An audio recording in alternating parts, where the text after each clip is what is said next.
तो प्रतीक, आप आंसर लिख के लाए हैं? ठीक है। आपने नेहा? चल, चलो कल लेके आ जाना, कल लेके आ जाना। हाँ, दे दूँ मुझे आप। मैं कल चेक करके दे दूंगा आपको। ठीक है। जो लोग ऑनलाइन हैं उन लोगों ने भी अगर अपने आंसर लिखे होंगे तो अपने आंसर वो भेज सकते हैं, आपको चेक करके मिल जाएगा। Good afternoon Sonu Prajapat. ठीक है। सो लास्ट क्लास में हम लोग डिस्कस कर रहे थे जीन थेरेपी के बारे में। ठीक है, उसमें एक लास्ट टॉपिक हमारा बचा हुआ था। कहाँ तक कर लिया था हमने, एक बार मुझे बताएंगे आप? संबंधित मुद्दे वगैरह लिख लिए थे हमने इसके। ठीक है। रिंकी कुमारी, रिंकी कुमारी, आप क्या कर सकते हो कि इसको मेल कर सकते हो। आप जो यहाँ पर इंस्टीट्यूट में इनका कुछ ईमेल आईडी होगा, आप बात कर सकते हो यहाँ पर। तो मेल कर सकते हो, फिर उसको हम चेक करके आपको वापस सेंड कर सकते हैं। हाँ, तो आप मेल कर देना। ठीक है। तो लास्ट क्लास में हम लोग डिस्कस कर रहे थे जीन थेरेपी।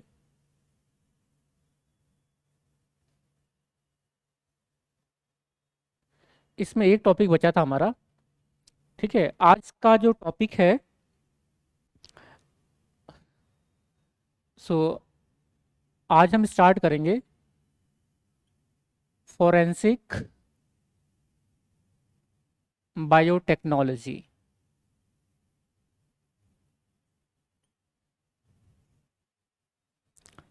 Forensic biotechnology. और फॉरेंसिक बायोटेक्नोलॉजी में जो टॉपिक्स हैं, सो पहला टॉपिक रहेगा आपका डीएनए फिंगरप्रिंटिंग। DNA fingerprinting.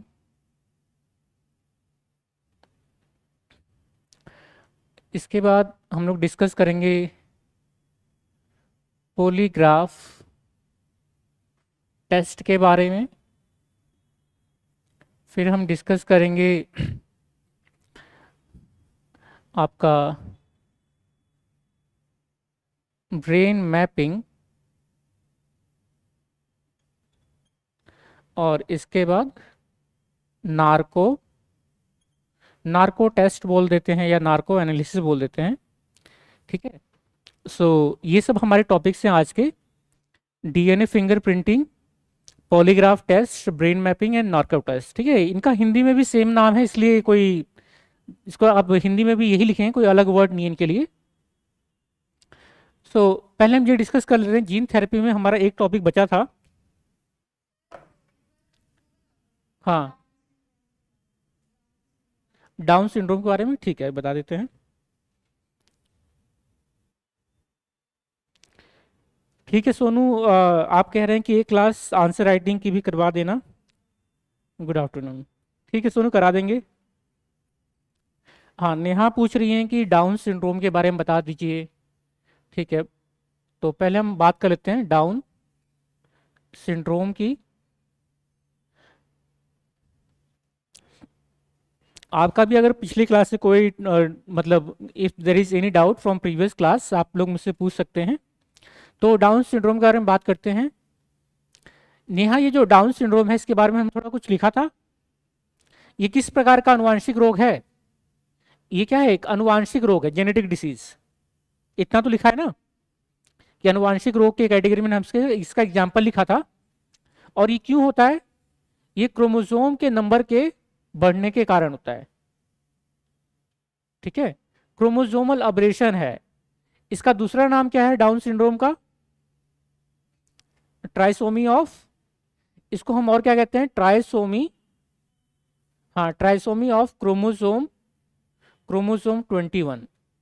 इसका क्या मतलब है कि जो हमारा क्रोमोसोम नंबर 21 है, टोटल 23 पेयर्स होते हैं क्रोमोसोम के हमारे सभी कोशिकाओं में। ठीक है, तो इसमें जो 21वां जोड़ा है, 21th क्रोमोसोम जो है, इसकी कितनी कॉपी होंगी? 3 कॉपी। होनी क्या चाहिए? 2 कॉपी। मतलब 21th क्रोमोसोम ऐसे होना चाहिए कि 2 क्रोमोसोम होने चाहिए नॉर्मल। ठीक है, बट जो लोग जिनके अंदर डाउन सिंड्रोम होता है उनके अंदर क्या होता है, ये 2 की जगह यहाँ पे कितने क्रोमोसोम आते हैं, 3 आ जाते हैं। इसलिए इसको हमने बोला है ट्राइसोमी ऑफ क्रोमोसोम 21। 21 नंबर पे जो क्रोमोसोम है उसके 3 मतलब 2 होने चाहिए लेकिन 3 आ गए। अब ये एक एक्स्ट्रा आने के कारण क्या होता है, उस व्यक्ति के अंदर बहुत सारी दिक्कतें आती हैं। ठीक है, जैसे कि उसका हार्ट जो है, हार्ट प्रॉपरली काम नहीं करेगा, किडनी प्रॉपरली काम नहीं करेगी, उसका हाइट नॉर्मल नहीं होगा, उसका मेंटल डेवलपमेंट प्रॉपर नहीं हो पाएगा। ठीक है, बहुत सारी दिक्कतें आती हैं इस व्यक्ति में। तो बेसिकली इस एक बढ़े हुए क्रोमोसोम के कारण आती है। ठीक है, और इसका हम जीन थेरेपी के द्वारा इसका इलाज भी नहीं कर सकते। ठीक है ना। तो ये डाउन सिंड्रोम के बारे में हमने डिस्कस किया। ठीक है, एक हमारा लास्ट जो बता था जीन थेरेपी में SMA। ठीक है, SMA is spinal muscular atrophy. ठीक है, स्पाइनल मस्कुलर एट्रोफी। हाँ प्लीज कम। आप कौन, आप कौन? हाँ, आप कौन हो? First class? सबने कहाँ गायब हो गए थे? हाँ, घर चले गए थे। अच्छा, आपने जो आपका घर है मतलब आपका दिल्ली में घर नहीं है? अच्छा ठीक है, ठीक है, सब ठीक है ना? हाँ, ठीक है, चलो। तो हम बात करेंगे स्पाइनल मस्कुलर एट्रोफी की। तो ये भी क्या है, ये भी एक अनुवांशिक रोग है। अनुवांशिक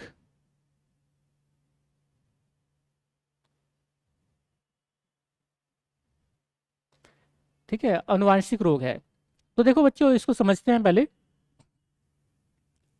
स्पाइनल, यहाँ पे वर्ड क्या है? स्पाइनल। स्पाइनल वर्ड का मतलब समझते हो? स्पाइनल मतलब बैकबोन। ठीक है, हमारी रीढ़ की हड्डी, स्पाइन कहते हैं उसको। स्पाइनल मस्कुलर, मस्कुलर मतलब मांसपेशियां।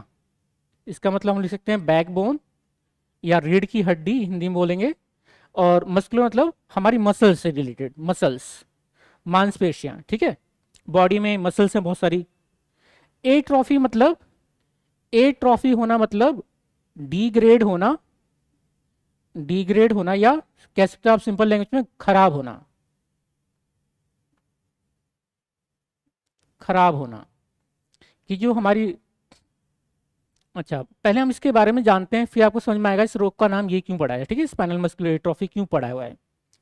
तो हमारा जो बॉडी होता है, ठीक है, बॉडी में हमको पता है हमारे बॉडी में क्या है, मसल्स हैं। अगर हम अपनी बॉडी को मूव कर पा रहे हैं तो करने का मेन कारण क्या है हमारी बॉडी में, मसल्स। अगर हम अपनी बॉडी की मसल्स को हटा दें, आप सोचिए कि आपका शरीर है, आप अपने बॉडी से मसल्स को हटा दो, तो क्या आप अपने बॉडी को मूव कर पाओगे? नहीं कर पाओगे। ठीक है, सो मसल्स तो एक चीज है अपनी बॉडी को मूव करने के लिए। मसल के साथ दूसरी चीज क्या चाहिए आपको? दूसरा चीज जो चाहिए वो आपका है नर्व्स या न्यूरॉन्स।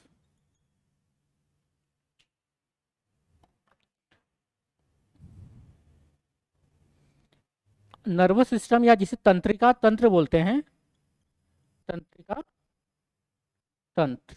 ठीक है, या नर्वस सिस्टम।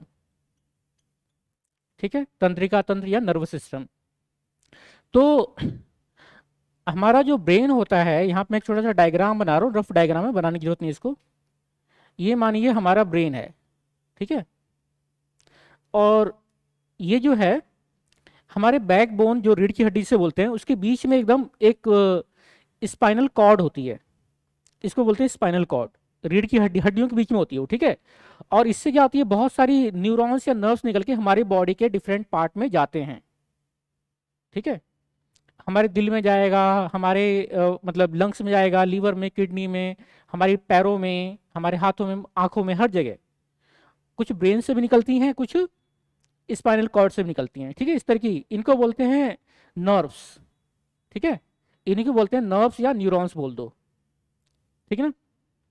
तो हमारी बॉडी को मूव करने के लिए मसल्स की जरूरत है और इनकी जरूरत है। ये नर्व्स या न्यूरॉन्स क्या करती हैं, ये सिग्नल देती हैं, सिग्नल देती हैं बॉडी को मूव करने की। आपके हाथ में मसल है, ठीक है, हाथों में मसल है, लेकिन इस मसल का कनेक्शन जो है हमारे दिमाग से नर्व के थ्रू है। अगर उस नर्व को, मतलब जो मसल हमारे दिमाग, मतलब हमारे ब्रेन या स्पाइनल कॉर्ड से हमारे हाथों में गई है, उस नर्व को आप कट कर दो, ठीक है। मान लो ये पर्टिकुलर नर्व जो है हमारे हाथों में जा रही है, इस नर्व को क्या करो आप यहाँ से कट कर दो, तो आपका मसल ठीक है, कोई दिक्कत नहीं है, लेकिन आपकी नर्व कट होगी तो आप मूव नहीं कर पाओगे। आप चाहोगे कि अपना हाथ मूव करो, लेकिन नहीं कर पाओगे क्योंकि आपकी नर्व खराब हो चुकी है, ठीक है। तो बॉडी के मूव करने के लिए मसल के साथ साथ न्यूरॉन्स या नर्व का होना भी आवश्यक है। दोनों मिलके ही बॉडी को मूव कर पाती हैं, ठीक है। हमारी जो नर्व्स या न्यूरॉन्स होती हैं वो दो तरह की होती हैं। ये नर्व्स या न्यूरॉन्स भी दो तरह की हैं। एक को बोलते हैं सेंसरी न्यूरॉन, सेंसरी, ठीक है,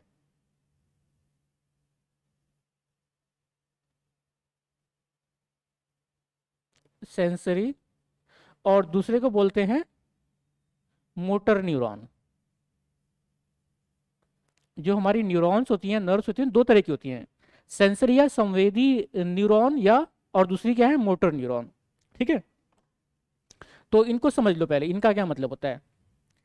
सेंसरी, सेंसरी वर्ड का मतलब पता है, सेंस करना, सेंस करना मतलब किसी चीज को महसूस करना, फील करना, ठीक है। तो आप जब किसी चीज को आप टच करते हैं, टच करने के बाद आपको पता चलता है यार वो चीज गर्म है या ठंडी है, कैसी है। तो क्या है कि हमारे हाथों में या बॉडी में हर जगह न्यूरॉन्स हैं, ठीक है।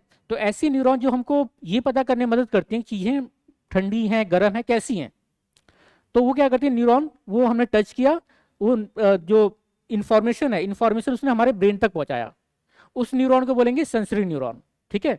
लेकिन जब आप किसी चीज को टच करते हो और वो चीज बहुत गर्म है, तो आप क्या करते हो, तुरंत हाथ हटा लेते हो ना, इसको बोलते हैं रिफ्लेक्स। तो तुरंत आपने हाथ हटाया, तो चीज गर्म है, ये किसने बताया, सेंसरी न्यूरॉन ने बताया हमारे दिमाग को। अब वो हाथ को हमें हटाना है, ये कौन करेगा, दिमाग कहता है कि वो गर्म है, हाथ हटाओ। तो हाथ को जो हटाने का सिग्नल है ना, ये कौन लेके गया, ये मोटर न्यूरॉन करता है। जो मोटर न्यूरॉन है वो क्या करेगा, हटाने का काम करेगा। सेंसरी न्यूरॉन पता करेगा कि वो कैसा है चीज, ठीक है। तो ये सेंस करेगा, ये उसको एक्शन में करेगा। तो दो तरह की न्यूरॉन होती है हमारी बॉडी में, ठीक है। अब देखिए जो रोग है स्पाइनल मस्कुलर एट्रोफी, इसको हम बोलते हैं अनुवांशिक रोग। अनुवांशिक रोग मतलब कि ऐसा कोई भी रोग जिसमें हमारे डीएनए में, हमारे जीन में कोई ना कोई दिक्कत आ गई है, ठीक है। तो एक जीन होता है SMN जीन, ठीक है, ये जीन है। SMN का मतलब क्या है, सर्वाइवल मोटर न्यूरॉन, ठीक है, सर्वाइवल मोटर न्यूरॉन जीन। ये SMN जीन जो है ये क्या करता है, ये बनाता है आपका, क्योंकि जीन है तो जीन से कोई प्रोटीन बनेगा, तो इससे क्या बनता है, SMN नाम का प्रोटीन बनाएगा, ठीक है। ये सारी बातें मैं अभी लिखवा दूंगा, आप लोग पहले समझ लो चीजों को। तो SMN जीन क्या करेगा, SMN प्रोटीन बनाएगा। और ये प्रोटीन क्यों जरूरी है, ये हमारी जो मोटर न्यूरॉन है ना, मोटर न्यूरॉन, इनको हेल्दी रखने के लिए ये प्रोटीन जरूरी है। अगर मोटर न्यूरॉन में ये प्रोटीन बनता रहेगा तो मोटर न्यूरॉन प्रॉपरली काम करेंगी। अगर इस जीन के अंदर कोई गड़बड़ी आ गई, इस जीन में क्या आ गया, म्यूटेशन हो गया, म्यूटेशन के कारण प्रोटीन नहीं बनेगा, प्रोटीन नहीं बनेगा तो हमारी जो मोटर न्यूरॉन काम नहीं करेंगी प्रॉपरली, ठीक है। और इस वाले रोग में यही होता है कि उसमें आपका ये जीन में गड़बड़ी है, गड़बड़ी के कारण प्रोटीन नहीं बन रहा, प्रोटीन नहीं बन रहा तो ये मोटर न्यूरॉन काम करना बंद कर देंगी, ठीक है। ऐसे रोग में क्या होता है कि जो बेबीज होते हैं, बच्चे होते हैं जिनको ये वाला रोग होता है SMA, ठीक है, वो बच्चे 2-3 साल तक की उम्र तक होते होते उन बच्चों की डेथ हो जाती है।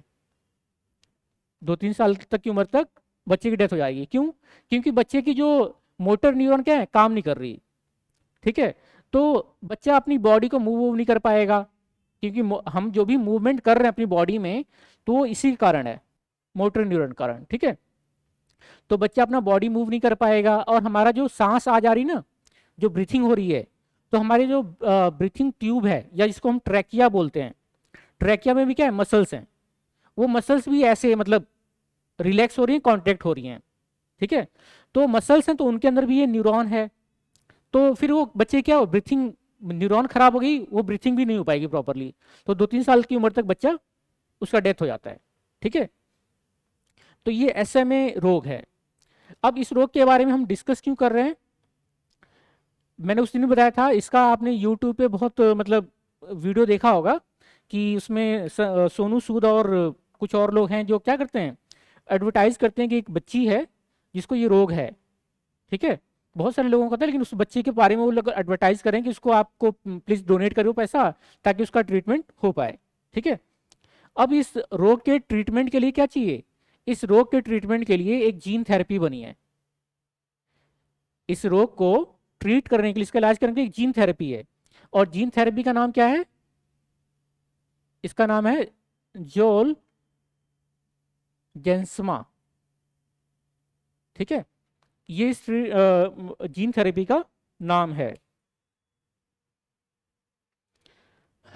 ठीक है, जोल जेंस्मा। अब ये जो जीन थेरेपी है, मतलब इसमें क्या है कि एक छोटी सी मतलब 5 ml की एक छोटी सी बॉटल है, उसके अंदर दवा है, वही जीन थेरेपी है, उसको लेना है, बच्चों को लगा देना, बच्चे का इलाज हो जाएगा, बहुत कुछ नहीं करना, ठीक है। बट उस जीन थेरेपी की उस दवा की कीमत पता है कितनी है आपकी, आपको इस दवा की कीमत पता है कितनी होगी, कितना, 12 करोड़, इसकी कीमत 16 करोड़ है, ठीक है। तो इसकी कीमत कितनी है, 16 करोड़ रुपए इसकी कीमत है लगभग। तो अब ये 16 करोड़ रुपए सोचो कि भाई कौन अफोर्ड कर पाएगा, नॉर्मल लोग तो नहीं कर पाएंगे, जो बहुत सुपर रिच होगा वही अफोर्ड कर पाएगा, ठीक है। तो हमने इसके जीन थेरेपी के मुद्दे में भी लिखा था कि इसका एक अहम मुद्दा क्या है, इसकी कीमत बहुत ज़्यादा है, तो हर कोई समाज में इसको अफोर्ड नहीं कर सकता, ठीक है। तो ये हमने समझ लिया SMA या स्पाइनल मस्कुलर एट्रोफी के बारे में। समझ में आया कुछ कुछ, कोई डाउट है इसमें, तो इसको लिख लेते हैं पहले, फिर हम आगे बात करेंगे। आप हेडिंग दे दो SMA spinal muscular atrophy, spinal muscular atrophy SMA।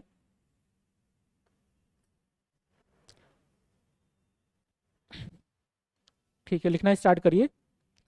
यह एक अनुवांशिक रोग है, यह एक अनुवांशिक रोग है, इसमें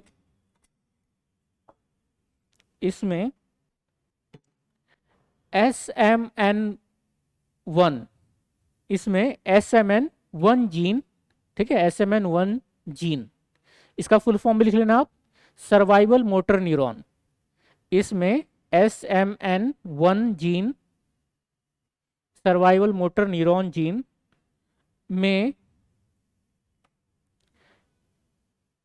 इसमें SMN1 जीन में म्यूटेशन हो जाता है, हाँ म्यूटेशन, म्यूटेशन को हिंदी में म्यूटेशन ही बोलते हैं, म्यूटेशन। इसमें SMN1 जीन में म्यूटेशन हो जाता है, यह जीन SMN प्रोटीन बनाता है, यह जीन SMN प्रोटीन बनाता है, जो SMN प्रोटीन बनाता है जो शरीर की तंत्रिका तंत्र की, SMN प्रोटीन बनाता है जो शरीर की तंत्रिका तंत्र की मोटर न्यूरॉन को, तंत्रिका तंत्र की मोटर न्यूरॉन को स्वस्थ रखने का कार्य करता है,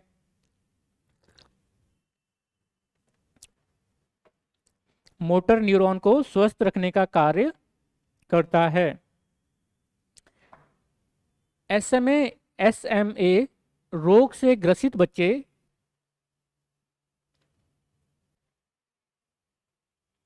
SMA रोग से ग्रसित बच्चे केवल 2 से 3 साल तक जीवित रह पाते हैं। SMA रोग से ग्रसित बच्चे केवल 2 से 3 साल तक जीवित रह पाते हैं।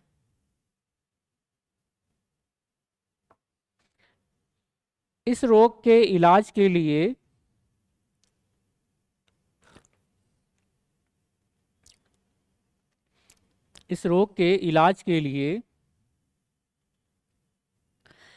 एक जीन थेरेपी विकसित की गई है।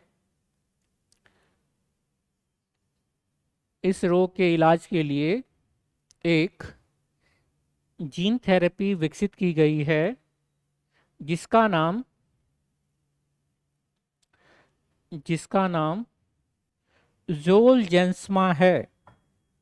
ठीक है, ये लिखा हुआ है आपका बोर्ड पे, जिसका नाम जोलजेंस्मा है।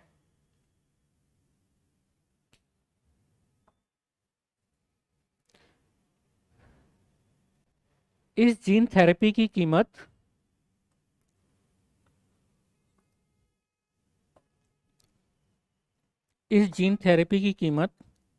लगभग 16 करोड़ है।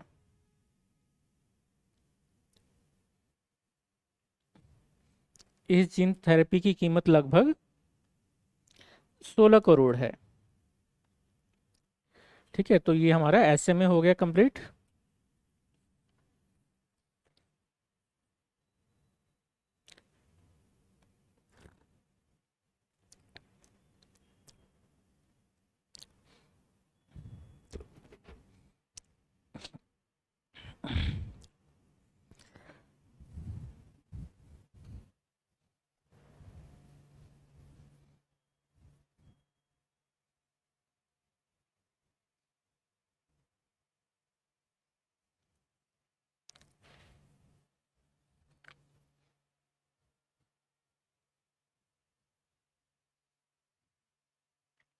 ठीक है, तो आज का टॉपिक हम स्टार्ट करते हैं, फॉरेंसिक बायोटेक्नोलॉजी। ठीक है, तो फॉरेंसिक बायोटेक्नोलॉजी के बारे में बात करेंगे।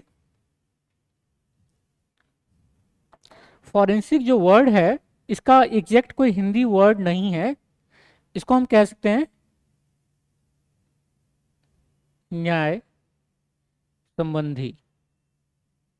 ठीक है, न्याय संबंधित। तो समझते हैं पहले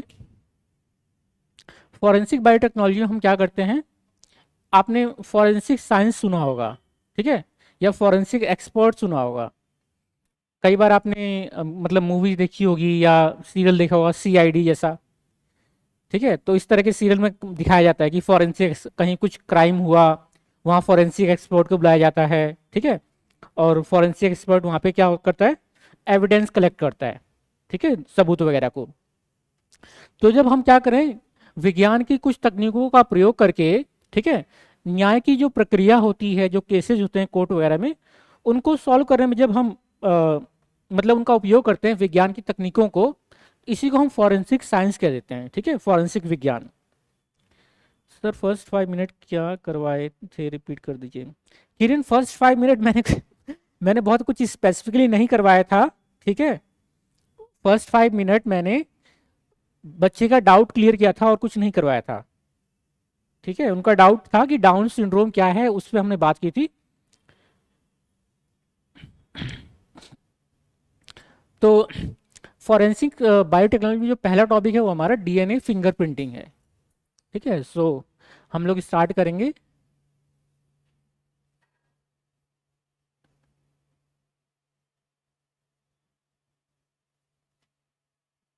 DNA फिंगरप्रिंटिंग।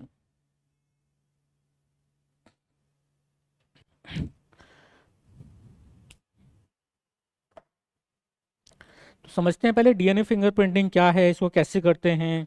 ठीक है, इसके क्या क्या उपयोग हो सकते हैं, ये सब हम बात करेंगे। फिंगरप्रिंटिंग ठीक है, तो वर्ड देखिए, डीएनए आप लोग जानते हैं, डीएनए क्या होता है, अनुवांशिक तत्व है। फिंगरप्रिंटिंग, ठीक है, फिंगरप्रिंटिंग भी आप सब लोग जानते हैं। तो फिंगरप्रिंट मतलब हमारे जो फिंगर्स हैं, फिंगर के ऊपर जो प्रिंट है, दैट इज फिंगरप्रिंट। ठीक है, तो हम सब लोगों के फिंगरप्रिंट क्या होते हैं, यूनिक होते हैं। मतलब हर एक व्यक्ति का फिंगरप्रिंट क्या है, दूसरे व्यक्ति से अलग होगा। तो प्रिंटिंग के मतलब फिंगरप्रिंट के आधार पर हम क्या कर सकते हैं, व्यक्तियों को आइडेंटिफाई कर सकते हैं, उनकी पहचान कर सकते हैं कि ये फिंगरप्रिंट किस व्यक्ति के हैं, हम आइडेंटिफाई कर सकते हैं।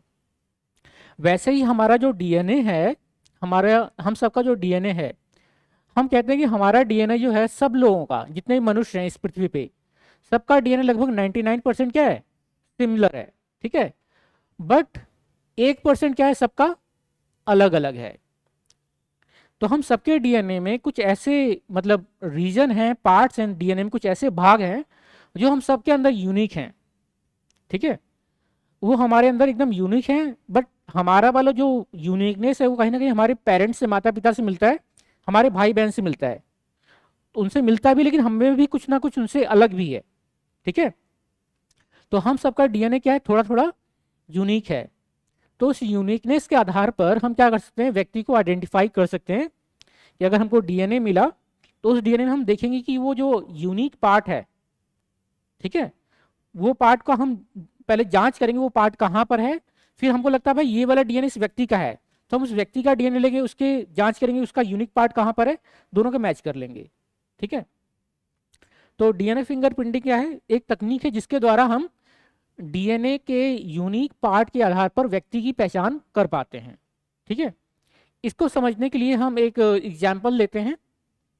तो आप सोचिए कि कोई एक जगह है, एक क्राइम सीन है, क्राइम सीन।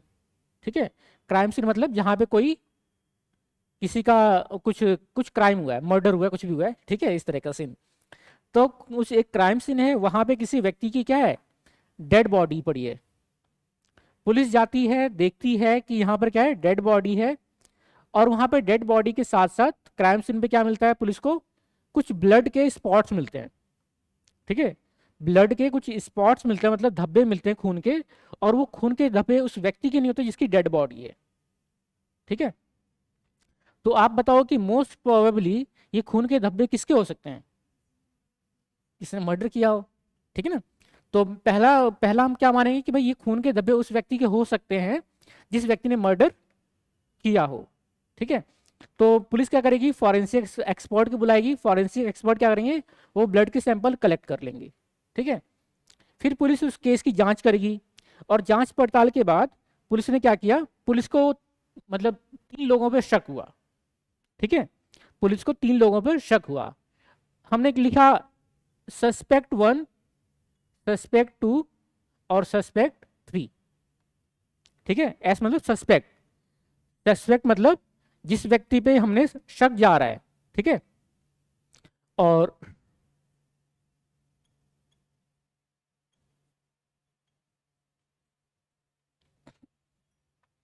अब क्राइम सीन पे पुलिस को ब्लड सैंपल मिला है। ठीक है, ये सस्पेक्ट 1 है, सस्पेक्ट 2 है और ये सस्पेक्ट 3 है। 3 लोगों पे पुलिस को शक गया। ठीक है, तो पहले हम क्या करेंगे, जो ब्लड सैंपल मिला है, ब्लड सैंपल में से पुलिस क्या करेगी, इसमें से डीएनए निकालेगी। ठीक है, आप मुझे ये बता सकते हो कि ब्लड सैंपल में से, जो ब्लड सैंपल है, ब्लड में क्या होता है, ब्लड सेल होते हैं। तो डीएनए निकालने के लिए जो कौन से ब्लड सेल का यूज करेंगे हम, क्या हम रेड ब्लड सेल का यूज करेंगे या व्हाइट ब्लड सेल का यूज करेंगे। हाँ, डीएनए निकालना है हमको ब्लड में से, तो हम उसके लिए रेड ब्लड सेल का यूज करेंगे, लाल रक्त कोशिकाओं का यूज करेंगे, या श्वेत रक्त कोशिकाओं का यूज करेंगे। किसका, हाँ, रेड वाले वेस्ट मटेरियल होते हैं ऐसा कह रहे हो आप, व्हाइट वाले वेस्ट मटेरियल होते हैं। तो वेस्ट मटेरियल तो नहीं होते नहीं नहीं, ऐसा नहीं, तुरंत डैमेज नहीं होते, पॉसिबल होता है। मतलब मैं ये पूछ रहा हूँ कि आप किसका उपयोग करके, क्या किस तरह के, रेड ब्लड सेल में से कह रहे हो आप, हाँ बाकी लोग बताएं। व्हाइट ब्लड सेल में कह रहे हो, ठीक है। प्रिंस यादव भी कह रहे हैं रेड ब्लड सेल, किरण भी कह रही है आरबीसी, सोनू भी कह रहे हैं आरबीसी। तो सारे लोग रेड ब्लड सेल को कह रहे हैं, ठीक है। आप व्हाइट ब्लड सेल को क्यों कह रहे हैं बताइए पहले, शिव कुमार आप बताइए, आप व्हाइट ब्लड सेल को क्यों कह रहे हैं? क्या उसके पीछे कोई कारण है, बस तुक्का मार दिया? कोई कारण या तुक्का मारा?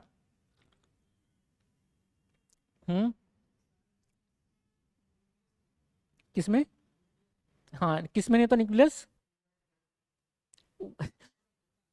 आप रेड में नहीं होता ना। Very good.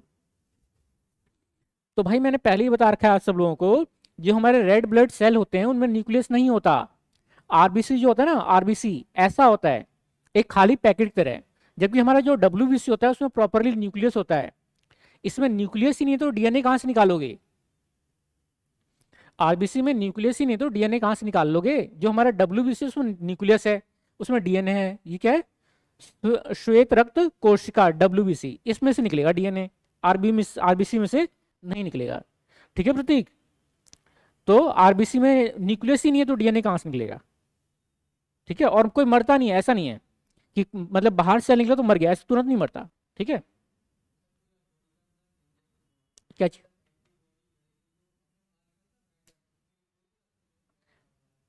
नहीं नहीं, व्हाइट ब्लड सेल को आप शायद कुछ गलत समझ रहे हो। हाँ, एक बार बताओ आप क्या समझ रहे हो व्हाइट ब्लड सेल को? हाँ,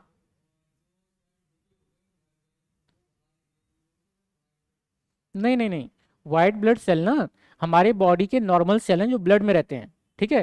व्हाइट ब्लड सेल क्या करते हैं, ये एंटीबॉडीज बनाते हैं। हमारे खून के अंदर बॉडी में कोई मान लो बैक्टीरिया चला गया या वायरस चला गया, तो व्हाइट ब्लड सेल क्या करेंगे, उसको आइडेंटिफाई करेंगे बैक्टीरिया आ गया अंदर। अब उस बैक्टीरिया को आइडेंटिफाई करके व्हाइट ब्लड सेल क्या करेंगे, एंटीबॉडीज बनाएंगे। वह एंटीबॉडीज क्या करेंगी, उस वायरस या बैक्टीरिया को मार देंगी। तो हमको ना ये इम्यून सेल बोलते हैं, इम्यूनिटी वाले सेल बोलते हैं इनको। ठीक है। हम्म। तो हम ब्लड सैंपल में से क्या करेंगे, डीएनए को निकालेंगे। ठीक है।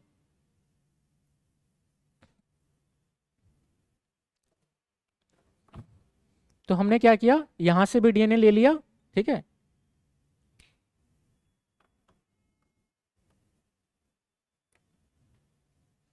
ये ब्लू क्या है, डीएनए। अब जो तीन लोग हैं, तीन सस्पेक्ट हैं, इन सबका भी हम ब्लड सैंपल लेंगे और उनके ब्लड में से हम क्या करेंगे, इनका भी डीएनए निकालेंगे। ठीक है। अब डीएनए निकालने के बाद पहला स्टेप क्या होगा हमारा, कि हमने डीएनए को आइसोलेट कर लिया, डीएनए अपने सैंपल में से निकाल लिया। दूसरा स्टेप क्या होगा बताइए? आपने पढ़ा ना अभी, हमने rDNA technology, recombinant DNA technology complete की है, तो उसमें स्टेप पढ़े थे, कुछ कुछ याद होगा? कुछ वैसे ये भी है। हाँ, तो सेकंड स्टेप क्या करेंगे बताइए? कट करेंगे। हाँ, क्या कह रहे हो प्रतीक आप? Test tube. हाँ, ठीक है। हाँ, रेस्ट्रिक्शन द्वारा कट करेंगे, लेकिन कट करने से पहले हमको एक चीज और करना पड़ेगा। देखो, जो हमको यहाँ मतलब जो क्राइम साइट में जो ब्लड मिला है उसकी मात्रा बहुत कम है, उसकी मात्रा केवल 1-2 बूंद है। उसमें से जो हमने डीएनए निकाला उस डीएनए की मात्रा भी बहुत कम है। ठीक है। तो सोचो आपकी वो डीएनए की मात्रा बहुत कम है, उसको हमने कट आउट करने का प्रयास किया और उस कट आउट करते करते वो डीएनए खराब हो गया, पूरा बेकार हो गया। किचन में आप जब कुछ खाना बनाते हैं किचन के अंदर, तो बनाते वक्त बहुत सारी चीजें बेकार हो जाती ना, आपने कुछ गलत मिक्स कर दिया फिर उसको फेंकना पड़ता है। तो कुछ ऐसा ये भी है। तो आपका मान लो ऐसा करते वक्त अगर जो डीएनए निकाला है आपने ब्लड में से वो खराब हो गया, तो क्या करोगे? अब दोबारा तो उस व्यक्ति के पास जा नहीं सकते कि भाई थोड़ा ब्लड डोनेट कर दो, हमको जांच करना है, ऐसा तो पॉसिबल नहीं है। इनसे तो आप मांग सकते हो, इनसे इनका ब्लड तो ले सकते हो, लेकिन ये ब्लड ब्लड आपको नहीं मिलेगा, क्योंकि इसके ब्लड के बस कुछ डब्बे मिले हैं क्राइम साइट पे और डीएनए की मात्रा बहुत कम है। तो आप चाहोगे कि इस डीएनए की मात्रा किसी तरह बढ़ा पाओ, आप चाहोगे कि इस डीएनए की मात्रा हम क्या करें, किसी तरह बढ़ा दें, ताकि उसका हम जब उपयोग करें, नीचे प्रोसेसिंग करें आगे, तो अगर थोड़ा बहुत खराब हो जाए तो कोई दिक्कत ना आए, थोड़ा खराब हो गया थोड़ा और उसको दोबारा उपयोग कर लो, ऐसा हम चाहेंगे। ठीक है। तो सेकंड जो इसका स्टेप रहेगा उसको बोलते हैं एम्प्लीफिकेशन। ठीक है। एम्प्लीफिकेशन मतलब उसकी मात्रा को बढ़ाना, ठीक है, सिंपली कह सकते हो मात्रा बढ़ाना, मतलब जो डीएनए है उसकी मात्रा बढ़ानी है। जो हमारे पास ये डीएनए के सैंपल हैं इनकी मात्रा को हमको इंक्रीज करना है। अब इसकी मात्रा को इंक्रीज कैसे करें, इसके लिए हमारे पास कौन सी तकनीक है? हाँ, सही से बोलो, पूरा बोलो, आप सही बोल रहे हो। क्या पॉलीमर, पूरा नाम बताओ। एक तकनीक है जिसको बोलते हैं पीसीआर। पीसीआर, पीसीआर मतलब पॉलीमरेज चेन रिएक्शन, ठीक है, ये एक टेक्नोलॉजी है। आप सबने आरटीपीसीआर सुना होगा। आज के टाइम पे आप में से कोई ऐसा नहीं हो जिसने ये नहीं सुना होगा, तो सुना ना? आरटीपीसीआर नहीं सुना? प्रतीक, कहाँ रहते हो, किस दुनिया में? आप धरतीवासी नहीं हो, किसी और गोले से आए हो। हम्म, धरती पे रहते हो ना, तो आरटीपीसीआर नहीं सुना आज तक? अरे भाई, पिछले 2 ढाई साल से 2 साल से ये आरटीपीसीआर आरटीपीसीआर हर जगह है। नहीं सुना आपने? कोरोना के बारे में सुना है? तो ये कैसे नहीं सुना? अरे भाई, आरटीपीसीआर क्या होता है सपना? आपने सुना है ना? आपने भी नहीं सुना? आप भी किसी और गोले से आए हो। अरे भाई, कोविड टेस्ट करते हैं, ठीक है, आरटीपीसीआर टेस्ट है कोरोना वायरस का। सबसे महत्वपूर्ण टेस्ट यही है। कहीं भी आप, मतलब उस दौर में, आज तो नहीं, आज से 5 महीने पहले, 6 महीने पहले, जब कोरोना एकदम पीक पे था, आपको कहीं भी ट्रेवल करना है, ट्रेन से, फ्लाइट से, कहीं भी, तो आपको क्या, पहले आरटीपीसीआर का कहते भाई अपना रिपोर्ट लेके आओ, आरटीपीसीआर का नेगेटिव रिपोर्ट लेके आओ, तब जाने देंगे आपको। आ गया याद, भूल गए? हाँ ठीक है, रेलवे वाले में कोई एग्जाम देना है कहीं, उसके लिए आपको जाना है, तो हर जगह आरटीपीसीआर का रिपोर्ट मांगते थे आपसे, ठीक है। तो अब वो देखो, आरटीपीसीआर, अब ये पीसीआर यही वाला पीसीआर है, ठीक है। और यहां पर आरटी का मतलब क्या है? आरटी का मतलब क्या है बताया गया है? Reverse transcription. आरटी का मतलब क्लास में बताया गया था, रिवर्स ट्रांसक्रिप्शन। रिवर्स का मतलब उल्टा, और ट्रांसक्रिप्शन मतलब बताया था वो। हिंदी में इसके लिए दूसरा वर्ड है, मैं मुझे वर्ड ध्यान नहीं आ रहा। हमने पढ़ा था कि जो डीएनए होता है, डीएनए से क्या बनता है? आरएनए। और आरएनए से क्या बनता है? प्रोटीन बनता है, ठीक है। ये प्रक्रिया ऐसी होती है, डीएनए से हमेशा आरएनए बनेगा, आरएनए से प्रोटीन बनेगा। डीएनए से आरएनए बनने की प्रक्रिया को क्या कहा गया था? डीएनए से आरएनए बनने की प्रक्रिया के लिए एक नाम दिया गया था इस प्रक्रिया को।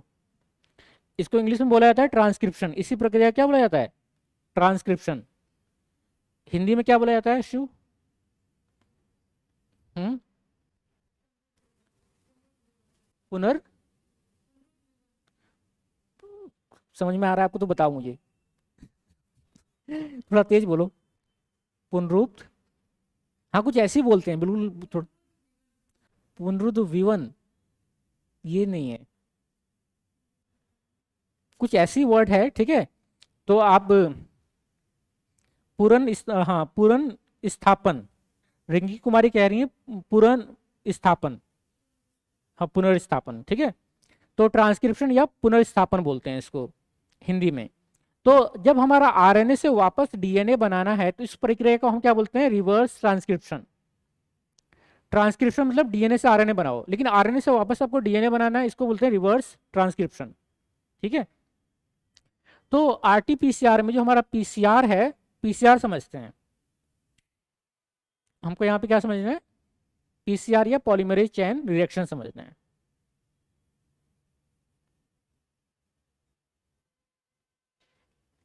देखो, पीसीआर में क्या करते हैं हम, कि जो हमारा डीएनए है, डीएनए की मात्रा को कई गुना बढ़ाना है। सोचो कि आपके पास डीएनए की, जो आपको पास डीएनए मिला है उसकी केवल एक चेन है। ये क्या है, एक ही डीएनए की चेन है, ठीक है, डबल स्टैंडर्ड, ये डीएनए एक ही है। लेकिन आप चाहते हैं कि इसके इसके जैसे कितने बन जाएं, 1000 बन जाएं। आपके पास केवल एक है, आप इससे क्या बनाना चाहते हो, 1000 बनाना चाहते हो। तो ये जो पॉलीमरेज चेन रिएक्शन है, इस प्रक्रिया के द्वारा, इस टेक्निक के द्वारा हम क्या कर सकते हैं, डीएनए की बहुत सारी कॉपी बना सकते हैं कुछ ही घंटों में। ठीक है, तो जो डीएनए की मात्रा है कई गुना बढ़ जाएगी कुछ घंटों में। तो पीसीआर क्या है, आपको बस ये ध्यान रखना है, पीसीआर एक ऐसी तकनीक है जिसके द्वारा हम अपने डीएनए की मात्रा को कई गुना बढ़ा सकते हैं। ठीक है, तो सेकेंड स्टेप क्या होगा हमारा, डीएनए की मात्रा को बढ़ाना। तो ये हम कैसे करेंगे, पीसीआर तकनीक के द्वारा। अब हमने अपनी डीएनए की मात्रा बढ़ा ली, ठीक है। तीसरा स्टेप क्या होगा, जो आप लोगों ने बताया कि तीसरे स्टेप में क्या करेंगे, हम इस डीएनए को कट करेंगे। ठीक है, अब ये सारी चीजें कहाँ हो रही हैं, ये सारी चीजें एक टेस्ट ट्यूब में हो रही हैं। इस तरह का टेस्ट ट्यूब है, उस टेस्ट ट्यूब के अंदर ही हमारे क्या है, डीएनए है। तो 4 टेस्ट ट्यूब हैं और चारों में क्या है, डीएनए है।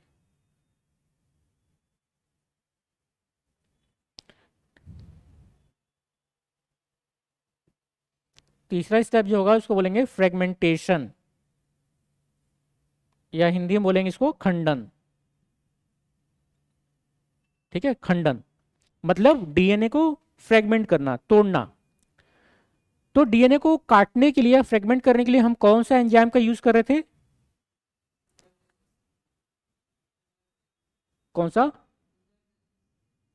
एंजाइम, रेस्ट्रिक्शन एंजाइम बोलते हैं। ठीक है, हिंदी में क्या बोलते थे उसको, प्रतिबंधन। ठीक है, वेरी गुड, प्रतिबंधन एंजाइम। ठीक है, तो हम इन सब के अंदर क्या करेंगे, प्रतिबंधन एंजाइम डाल देंगे, प्रतिबंधन एंजाइम। तो सब में जो एक ही मतलब एंजाइम इन चारों में डाल देंगे, और वो प्रतिबंधन एंजाइम क्या करेगा, इन सबको जाके डीएनए को कट कर देगा। ठीक है, तो ये काम हमने आरडीएनए टेक्नोलॉजी जब पढ़ा था तब भी देखा था कि डीएनए को कट कर देता है अलग अलग जगह पे। चौथा स्टेप क्या होगा बताइए, कट करने के बाद हम क्या करते थे, पृथक्करण। ठीक है, वेरी गुड। ठीक है, इसके बाद हमको क्या करना है, इनका सेपरेशन करना है। ठीक है, सेपरेशन या पृथक्करण, मैंने ठीक लिखा है, पृथक्करण।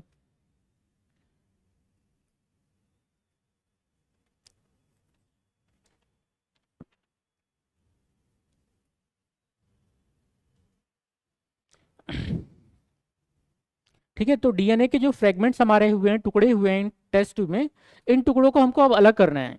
तो ये सेपरेट या पृथक्करण करने के लिए हम क्या यूज करते थे, हाँ, क्या चीज, इलेक्ट्रोफोरेसिस, लाइसिस नहीं, इलेक्ट्रोलाइसिस अलग टेक्निक होती है। ठीक है, इसके लिए हम जेल इलेक्ट्रोफोरेसिस का यूज करते थे, जेल इलेक्ट्रोफोरेसिस। ठीक है, जेल इलेक्ट्रोफोरेसिस नाम की तकनीक का हम उपयोग करते थे। और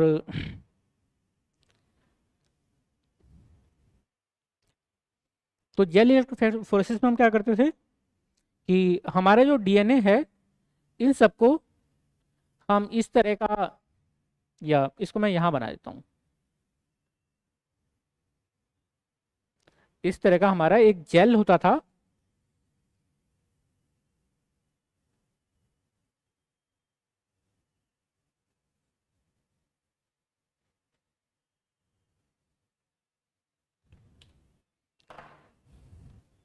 ठीक है, ये हमारा क्या है, ये जेल से बना हुआ एक तरह का मैट्रिक्स कहते हैं। ठीक है, एक ब्लॉक है जो जेल का बना हुआ है। इस जेल में क्या करेंगे, यहाँ पर क्या है, जगह है, ये जगह है। अब इन जगहों पर हम क्या करेंगे, अपना डीएनए, जो ये डीएनए सैंपल है टेस्ट ट्यूब में से निकालेंगे, यहाँ पर लोड कर देंगे। तो ये हमने डीएनए यहाँ पर लोड कर दिया। ठीक है, और ये वाला क्या है हमारा, ये ब्लड सैंपल का है डीएनए, ये सस्पेक्ट 1 का है, सस्पेक्ट 2 का है और ये सस्पेक्ट 3 का है। ठीक है, अब इसके बाद हम क्या करते थे, हम इलेक्ट्रिसिटी या विद्युत के जरिए इलेक्ट्रिसिटी सप्लाई करके इन डीएनए के फ्रेगमेंट्स को अलग कर देते। तो डीएनए फ्रेगमेंट्स क्या होते थे, इस तरह अलग हो जाते थे ऐसे।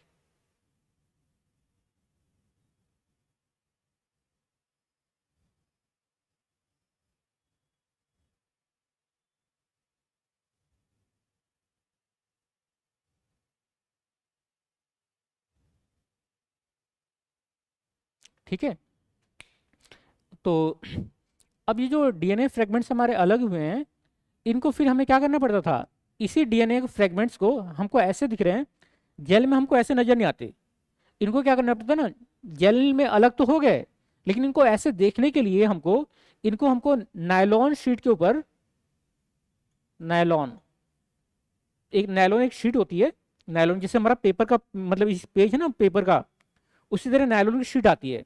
उस नायलॉन शीट के ऊपर इस पूरे डीएनए को हम ट्रांसफर करते थे। ठीक है, इस ट्रांसफर करने को हम बोलते हैं ब्लॉटिंग, ब्लॉटिंग तकनीक।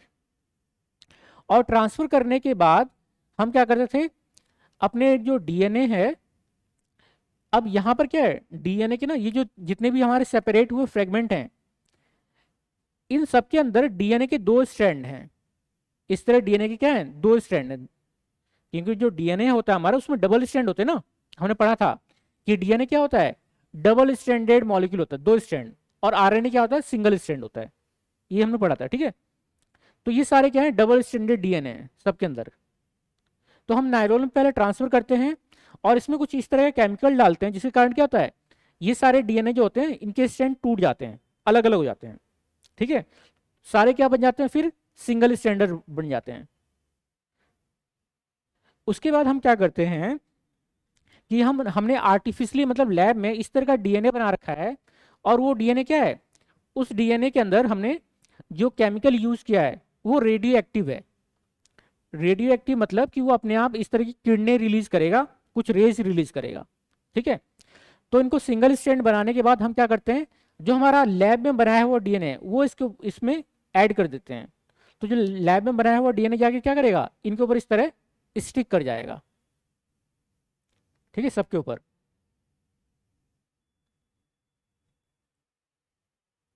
और अल्टीमेटली क्या होगा, हम इसको फिर क्या करेंगे, एक्सरे में एक्सपोज करेंगे, एक्सरे मशीन में। तो आपने देखा होगा ना, कभी आपने एक्सरे कराया होगा, तो एक्सरे की इस तरह जो प्रिंट आता है, होता है ना dark black and white colour का कुछ प्रिंट आता है, कुछ वैसा ही प्रिंट हमको मिलेगा इसके एंड में। और उस प्रिंट के ऊपर भी इस तरह के हमको ब्लैक डॉट, ब्लैक मतलब ब्लैक बैंड मिलेंगे।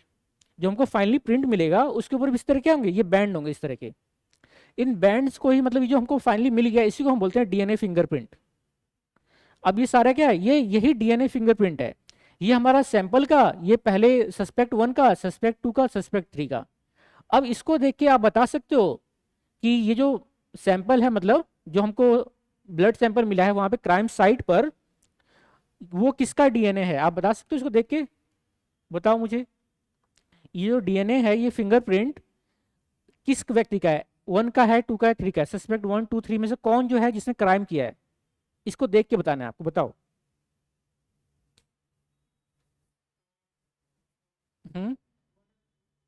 1 एंड कोई एक ही होगा ना, आपको कौन सा लग रहा है, सपना आपको कौन सा लग रहा है इनमें से, नहीं समझ में आ रहा, समझ में आ रहा है कुछ, तो बताओ। मैंने ये पूछा है कि आपको करना है क्या यहाँ पर, बस देखना है कि देखो इसके जो डीएनए के टुकड़े हैं, ये वाले फिंगरप्रिंट और इनके जो है तीनों के, किसके एकदम एग्जैक्ट टू एग्जैक्ट मैच हो रहे हैं।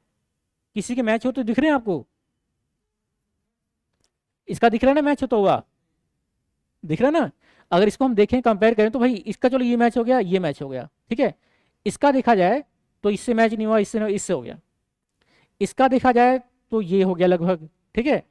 अब ये देखो, और इसका देखा जाए तो कहीं ना कहीं इसके बराबर है आसपास, ठीक है। तो जो मैचिंग हो रही है, ये जो हमारा सैंपल था क्राइम साइट में मिला हुआ डीएनए और सस्पेक्ट 3 का क्या हो रहा है, मैच हो रहा है एकदम। डीएनए फिंगरप्रिंटिंग क्या हो रहा है, एग्जैक्टली मैच हो गए। तो हम कहेंगे भाई सस्पेक्ट 3 क्या है, इसी ने क्राइम किया है, ठीक है, इसी व्यक्ति ने क्राइम किया है। तो इस तरह हमको डीएनए फिंगरप्रिंट के आधार पर हम सिंपली मैच करके बता सकते हैं कौन व्यक्ति ने क्या किया है, मतलब क्राइम किया है, ठीक है। इसी तकनीक को हम बोलते हैं डीएनए फिंगरप्रिंट, ठीक ना। तो हमको फाइनली मैच ही करना होता है चीज़ों को, और मैच करके सिंपली पता चल जाता है। ये जो सारा काम है तो मशीन में होता है। आपने डीएनए लिया, मतलब डीएनए निकालने की जरूरत नहीं है, सैंपल लो, बस मशीन में डाल दो, मशीन सारा काम करके आपके दे देगी। आपको फाइनली ये मिलेगा, उसमें देखो और बता दो, ठीक है। तो ये हमारा किरण S2 नहीं है, S3 है। हाँ रिंकी आपने ठीक बोला, जो सस्पेक्ट 3 है, इस व्यक्ति ने क्या किया है, मर्डर किया है, क्राइम किया है, ठीक है। तो ये हमारा डीएनए फिंगरप्रिंट मतलब हमने समझ लिया क्या है, कैसे करते हैं। अब इसके अगर हम एप्लीकेशन की बात करें,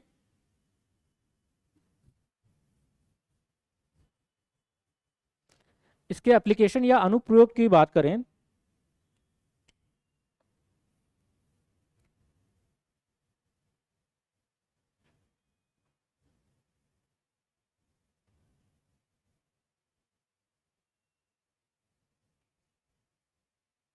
तो इसके अनुप्रयोग या एप्लीकेशन देखते हैं। तो पहला हमने क्या देखा कि इसको हम क्राइम मतलब क्रिमिनल केसेस जो हैं, इस तरह केसेस को सॉल्व करने के लिए इसका उपयोग कर सकते हैं। और कहाँ कहाँ कर सकते हैं इसका उपयोग, डीएनए फिंगरप्रिंटिंग का, इस तकनीक का उपयोग हम और कहाँ कहाँ कर सकते हैं, कहाँ पर, हाँ वेरी गुड, ठीक है ना। तो जहाँ पे मान लो ऐसा हमको डाउट है कि जो एक बच्चा है और दो लेडीज कह रही हैं कि भाई ये मेरा बच्चा है, ये मेरा बच्चा है, इस तरह केसेस में हम क्या कर सकते हैं, इसका यूज कर सकते हैं, ठीक है। कि जहाँ पे इस तरह का पैटर्निटी या मैटर्निटी डिस्प्यूट होता है, वहां पर हम इसका उपयोग कर सकते हैं। और कहाँ कर सकते हैं, और कहाँ कर सकते हैं इसका उपयोग,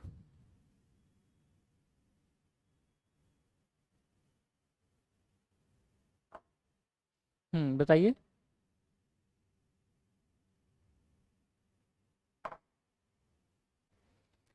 देखो इसका उपयोग हम वहां भी कर सकते हैं कि मान लीजिए कहीं डिजास्टर हो गया, डिजास्टर में समझते हैं ना, कोई आपदा आ गई, भूकंप आ गया या कुछ इस तरह की मतलब मैन मेड डिजास्टर हो गया, कोई एक्सीडेंट हो गया, कोई हादसा हो गया, तो वहां पर क्या हो गया कि जो लोगों की बॉडीज वगैरह हैं वो बहुत ज़्यादा डैमेज हो गई, ठीक है।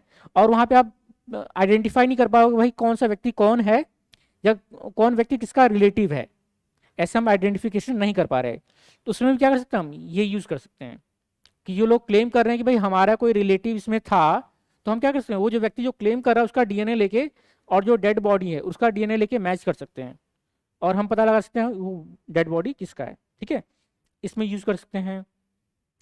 इसका उपयोग हम और कहाँ कर सकते हैं, हमारे जो जीव जंतु हैं, ठीक है, जो ऐसे जानवर हैं जो जो इंडेंजर्ड एनिमल जिनको बोला जाता है, जो खतरे में पड़ी प्रजातियां हैं, कहीं ना कहीं उनको बचाने में भी हम इसका उपयोग कर सकते हैं, इस तकनीक का, ठीक है। तो ये कुछ इसके उपयोग हैं महत्वपूर्ण। सोनू क्या कह रहे हैं, खंडन पृथक्करण दोबारा समझा दो। रिंकी कुमारी कह रही है बैंक ऑफिस में भी, हाँ हेयर से भी निकाल सकते हैं। हाँ तो हमारा जो डीएनए है, डीएनए हम ब्लड से निकाल सकते हैं। जो हमारा हेयर है, ठीक है, हेयर मतलब जो जब हमारा हेयर निकलता है, ऐसा नहीं आपने बाल काटा और रख दिया उसमें से नहीं निकलेगा। हाँ जो जड़ से बाल निकलेगा, जिसमें क्या है, बाल का जो हेयर बल्ब बोलते हैं इसको, ठीक है, हाँ वाइट वाइट जो उसका, अगर वो है तभी निकल पाएगा। और कहाँ से निकाल सकते हैं, नेल से, नेल, हाँ नहीं नहीं, अगर नेल्स का आपने ये कट किया ना ऊपर का, उसमें से नहीं निकलेगा, वो डेड सेल्स होते हैं। हाँ अगर पूरा नेल्स का पार्ट है तब निकल सकता है। किरण कह रही है सलाइवा से भी निकल सकता है, ठीक है किरण वेरी गुड। जो सलाइवा होता है हमारा, लार होता है, उससे भी निकल सकता है, क्योंकि सलाइवा के अंदर भी क्या होता है, हमारी कोशिकाएं होती हैं। और किससे निकल सकता है,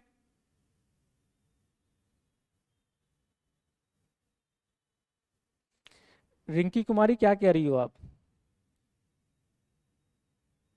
आपने क्या लिखा है मुझे समझ नहीं आ रहा, रिंकी कुमारी दोबारा लिख के भेजो। हाँ, तो हम किससे किससे निकल सकता है? ब्लड से, हेयर से, सलाइवा से, और बॉडी का कोई भी इस तरह का लिक्विड है, चाहे वो आपका स्पर्म है, सीमन जिसे बोलते हैं, शुक्राणु वगैरह, उनसे भी निकल सकता है। ठीक है।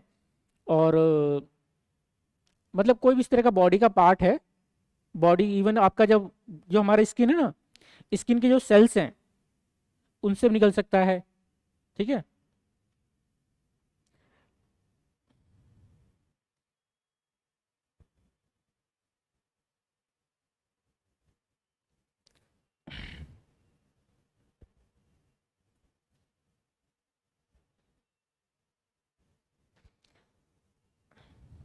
ठीक है, एक बार ये सोनू बोल रहे हैं कि खंडन पृथक्करण दोबारा समझना चाहते हैं। सोनू में देखिए चल समझा देते हैं। तो एक है हमारा खंडन। खंडन का मतलब तोड़ना। ठीक है। तो इसमें क्या करते हैं हम खंडन में या फ्रेगमेंटेशन में, कि हमारा डीएनए है। सोनू ने शायद लास्ट क्लास अटेंड नहीं की थी अपना आर डीएनए टेक्नोलॉजी वाले, इसलिए उसमें मैंने समझाया था अच्छे से। तो ये हमारा क्या है? डीएनए है। अब डीएनए को क्या कर सकते हैं हम? इस डीएनए को हम अलग अलग टुकड़ों में काट सकते हैं। और काटने के लिए हम क्या करेंगे? हम एक एंजाइम होता है जिसको बोलते हैं रेस्ट्रिक्शन एंजाइम। ठीक है। रेस्ट्रिक्शन एंजाइम का प्रयोग करके, इस एंजाइम का प्रयोग करके हम क्या करते हैं? डीएनए को अलग अलग टुकड़ों में काट सकते हैं।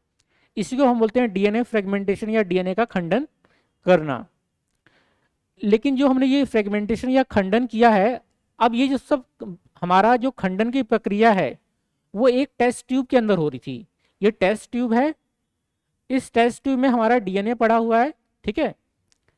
इसमें हमने क्या किया? इसी में रेस्ट्रिक्शन एंजाइम डाल दिया। अब उस रेस्ट्रिक्शन एंजाइम में क्या किया? डीएनए के टुकड़े काट दिए। अब वो टुकड़े कितने छोटे हैं, बड़े हैं, कितने हैं, वो हमको नहीं पता।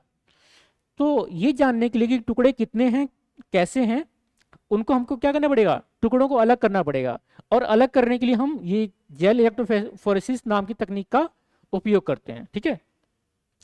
अब ये सब क्या है? ये सब हमारे डीएनए के यही डीएनए के खंड हैं, फ्रेगमेंट्स हैं, जो अलग अलग हो चुके हैं। ठीक है।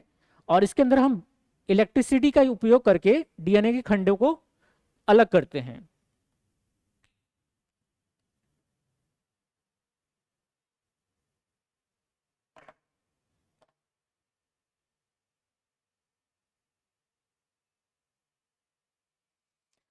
किरण क्या कह रही हैं? सर, डीएनए बॉडी से बाहर आने के बाद भी डिस्ट्रॉय नहीं होता, इसका क्या रीजन है? क्योंकि सेल्स बॉडी से बाहर आकर उनका डेथ हो सकता है। अ, हाँ किरण, देखिए सेल तो डिस्ट्रॉय हो जाते हैं हमारे बॉडी से बाहर। अगर सेल आया है तो सेल डिस्ट्रॉय हो जाएगा, सेल मर जाएगा। बट जो डीएनए है वो क्या है? वो एक तरह के केमिकल हैं। और जब तक उनको इस तरह का मतलब, या तो बहुत ज़्यादा टेम्परेचर ना मिले, किसी केमिकल मतलब कुछ खास तरह के केमिकल में अगर हमारा सेल डूबा हुआ है, तभी हमारा डीएनए डिस्ट्रॉय होगा। वैसे नॉर्मल अगर सेल पड़ा है कहीं पर और उसकी कंडीशन बहुत ख़राब नहीं है, सेल मर जाएगा पर अंदर का डीएनए क्या रहेगा? वो ठीक ठाक रहेगा, उसको बहुत ज़्यादा हानि नहीं होगी।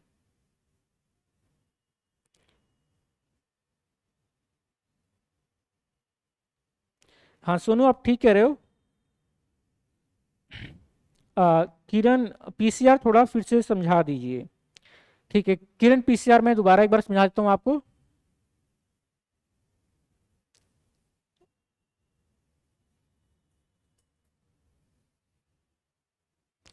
देखो जो पीसीआर में हम क्या करते हैं, पीसीआर मशीन में सिंपली ये हमारा डीएनए है। ठीक है। Double standard DNA 5 prime 3 prime 3 prime 5 prime. अब ये जो डीएनए है, हमको क्या करना पड़ता है? सिंपली पीसीआर मशीन होती है, उस मशीन में अपने डीएनए को लोड कर दो। और वो मशीन क्या करती है? मशीन पहले क्या करेगी? ये जो डीएनए है, अब ये डीएनए तो आपस में जुड़े हुए हैं। हमने डीएनए की स्ट्रक्चर में पढ़ा था, जो दो स्ट्रैंड होते हैं आपस में जुड़े होते हैं हाइड्रोजन बॉन्ड के द्वारा। मशीन क्या करेगी? पहले इन दोनों को अलग कर देगी। दोनों स्ट्रैंड को अलग कर दिया इसने, 5 प्राइम 3 प्राइम 3 प्राइम 5 प्राइम। दोनों डीएनए स्ट्रैंड को इसने तोड़ दिया, अलग कर दिया। फिर वो मशीन क्या करेगी, यहां पर एक नया स्ट्रैंड बना देगी, ठीक है, 3 प्राइम 5 प्राइम, और इसके इसके साथ भी एक नया क्या बना देगी, स्ट्रैंड बना देगी। तो ये हमारा क्या हुआ, ये स्टेप 1 हो गया। तो मतलब एक साइकिल के बाद हमारे पास एक डीएनए का मॉलिक्यूल था, इससे कितने बन गए, 2 बन गए, ठीक है। अगले स्टेप में मशीन क्या करेगी, अगले स्टेप में मशीन फिर दोबारा से इन दोनों को अलग करेगी, इनको भी अलग करेगी, यहाँ पे दोनों को अलग करके 2 बनाएगी, इनको भी अलग करके 2 बनाएगी। अगले स्टेप में 4 बन जाएंगे। तो 1 के 2 बने, 2 के फिर 4 बनेंगे, 4 के फिर 8 बनेंगे, 8 के फिर 16 बनेंगे। इसको हम बोलते हैं एक्सपोनेंशियल इंक्रीज, ठीक है। इस तरह कुछ ही घंटों में हमारे पास कई गुना डीएनए हमारा बढ़ जाएगा, ठीक है। तो ये हमने डीएनए फिंगरप्रिंटिंग के बारे में डिस्कस कर लिया, ठीक है। लिख लेते हैं इसको। तो जो लोग ऑनलाइन हैं वो लोग भी लिख लेंगे इसको। तो हेडिंग दे दीजिए आप, फॉरेंसिक बायोटेक्नोलॉजी है हेडिंग। इसके अंदर ये जो टॉपिक है पहला, DNA fingerprinting. So DNA fingerprinting लिखेंगे आप। पहले इसकी परिभाषा लिखेंगे। डीएनए फिंगरप्रिंटिंग में पहला इसका परिभाषा लिखनी है। सो परिभाषा में लिखेंगे, डीएनए फिंगरप्रिंटिंग एक तकनीक है जिसके द्वारा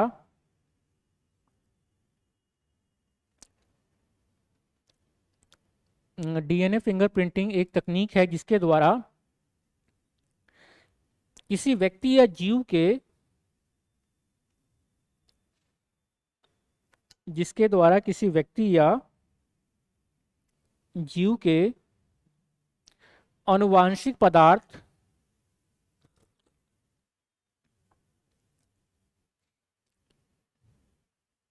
जिसके द्वारा किसी व्यक्ति या जीव के आनुवांशिक पदार्थ, ब्रैकेट में डीएनए लिख लीजिए, आनुवांशिक पदार्थ में पाए जाने वाले विशिष्टताओं के आधार पर पाए जाने वाले विशिष्टताओं के आधार पर पहचान की आनुवांशिक पदार्थ में पाए जाने वाले विशिष्टताओं, हाँ विशिष्टताओं के आधार पर पहचान की जा सकती है।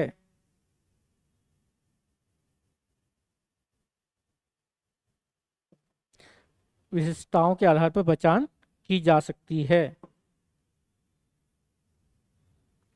इसके लिए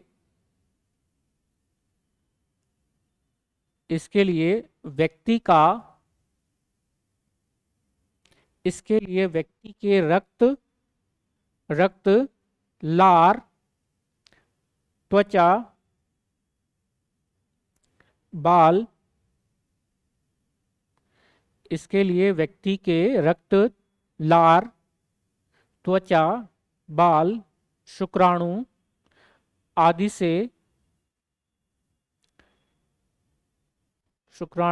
से डीएनए की प्राप्ति की जाती है। आदि से डीएनए की प्राप्ति की जाती है। इस तकनीक का विकास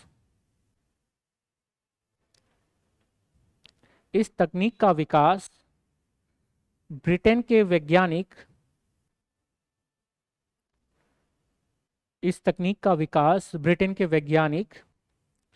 सर एलेक जेफरे ने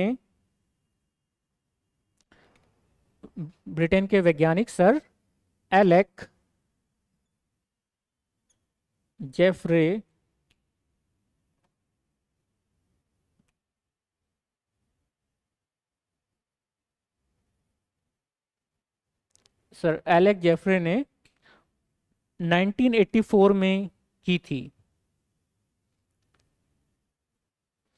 इस तकनीक का विकास ब्रिटेन के वैज्ञानिक सर एलेक्स जेफरे ने 1984 में किया था।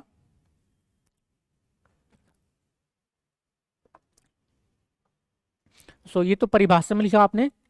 इसके बाद प्रक्रिया, प्रक्रिया में लिखेंगे आप।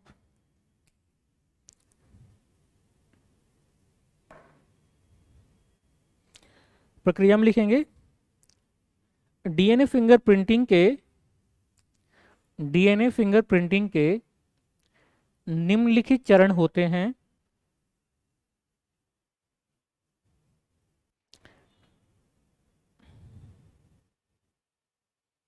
स्वर्णिमा क्या कह रही हैं सर, रिपीट कर दीजिए।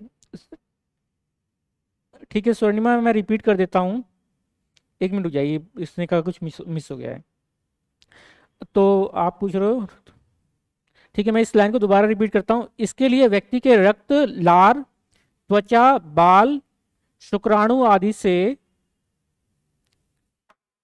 त्वचा, बाल, शुक्राणु आदि से उसके डीएनए की प्राप्ति की जाती है,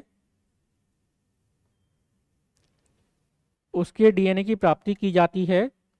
इस तकनीक का विकास ब्रिटेन के वैज्ञानिक, इस तकनीक का विकास ब्रिटेन के वैज्ञानिक सर एलेक्स जेफरे ने 1984 में किया था। सर एलेक्स जेफरे ने 1984 में किया था। ठीक है स्वर्णिमा, तो इसके बाद हम लोग प्रक्रिया के बारे में लिख रहे हैं। ठीक है, तो प्रक्रिया के बारे में आप भी लिखोगे।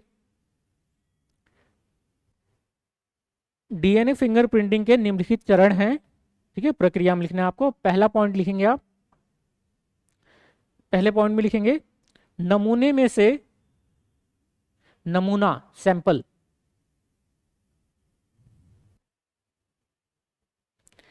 पहला पॉइंट है नमूने में से डीएनए को अलग करना,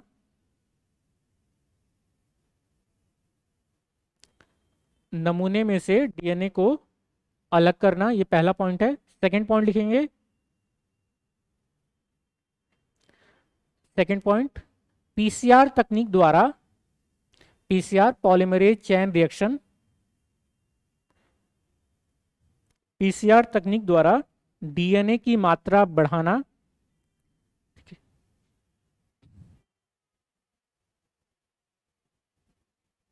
PCR is polymerase chain reaction.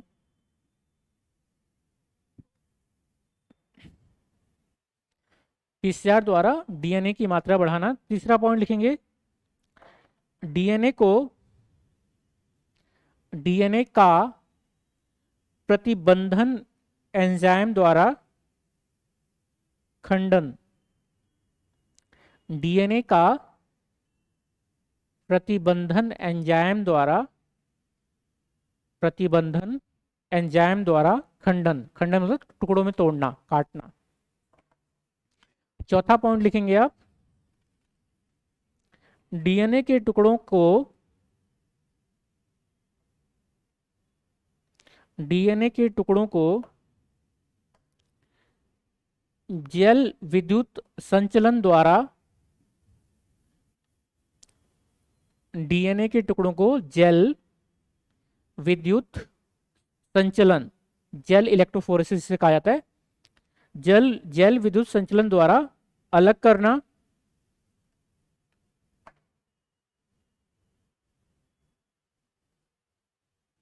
ठीक है, अलग करना। अगला पॉइंट लिखेंगे डीएनए के टुकड़ों को, डीएनए के टुकड़ों को सोखता तकनीक, सोखता, सोखता जानते हो आप लोग? नहीं, जो यूपी बिहार के अगर लोग होंगे तो वो जानते होंगे सोखता वर्ड जो होता है, मतलब इसका मतलब क्या, कोई चीज सोख लेना है, एब्जॉर्ब कर लेना, सोखता, सोख लिया। ठीक है, सोखता तकनीक, सुख्ता तकनीक को इंग्लिश में बोलते हैं blotting technique. Blotting blotting technique, सुख्ता तकनीक। सुख्ता तकनीक द्वारा डीएनए के टुकड़ों को सुख्ता तकनीक द्वारा नायलॉन शीट पर स्थानांतरण तथा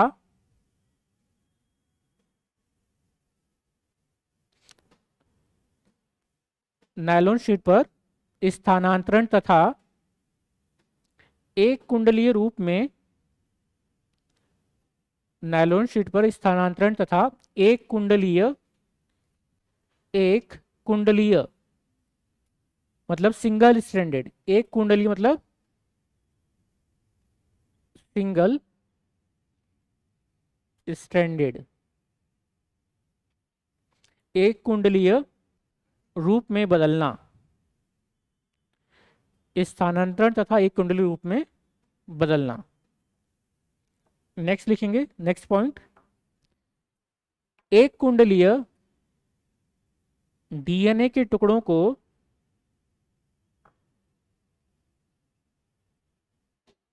एक कुंडलीय डीएनए के टुकड़ों को रेडियो एक्टिव कृत्रिम डीएनए से जोड़ना, रेडियो एक्टिव कृत्रिम डीएनए से जोड़ना। अगला पॉइंट,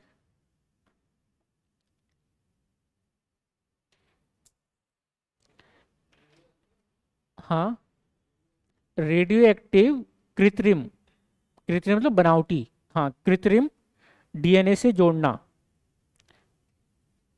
अगला पॉइंट, इस नायलॉन शीट को एक्सरे से गुजारने पर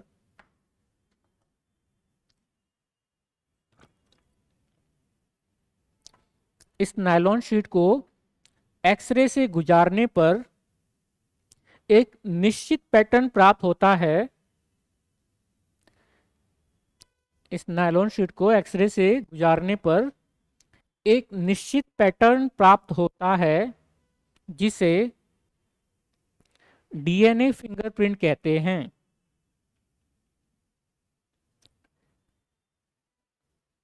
एक निश्चित पैटर्न प्राप्त होता है जिसे डीएनए फिंगरप्रिंट कहते हैं। ठीक है, तो ये हमने प्रक्रिया समझा। एक आपको नोट डाल के लिख लीजिए, उसको इस तरह लिखिए, नोट डाल के ऐसे ऐसे बना के। जो हमारा ये सुख्ता तकनीक है, ब्लॉटिंग तकनीक, ये 4 तरह की होती है। ठीक है, एक है हमारा नॉर्दर्न ब्लॉटिंग, ठीक है, डायरेक्शन होती है ना, नॉर्थ साउथ ईस्ट वेस्ट, तो उसी में नाम रखा है northern blotting.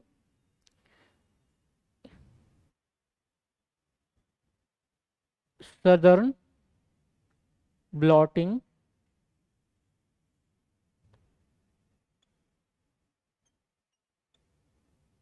Eastern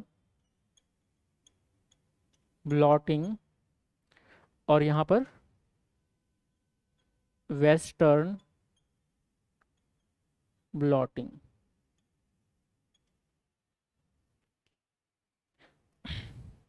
northern blotting जो है ये हम आरएनए के लिए यूज करते हैं, आरएनए को अलग करने के लिए। सदर्न ब्लॉटिंग के द्वारा हम डीएनए को अलग करते हैं। ईस्टर्न ब्लॉटिंग के द्वारा हम प्रोटीन को अलग करते हैं, और वेस्टर्न ब्लॉटिंग के द्वारा भी प्रोटीन को ही अलग किया जाता है।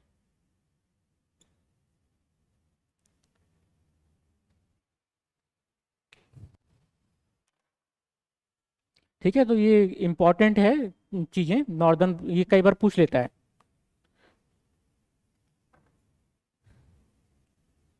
ठीक है, इसके लिखने के बाद फिर आपको क्या करना है, प्रक्रिया हो गई, फिर अनुप्रयोग, अनुप्रयोग या एप्लीकेशंस, अनुप्रयोग लिखेंगे आप। अनुप्रयोग में पहला पॉइंट लिखेंगे, फर्स्ट पॉइंट, अपराधियों की पहचान, अपराधियों की पहचान।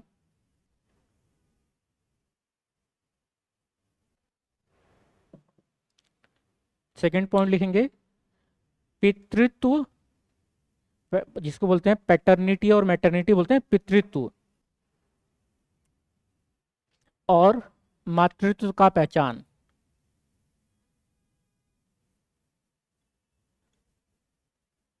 पितृत्व और मातृत्व का पहचान। तीसरा पॉइंट लिखेंगे, आनुवांशिक रोगों का पहचान,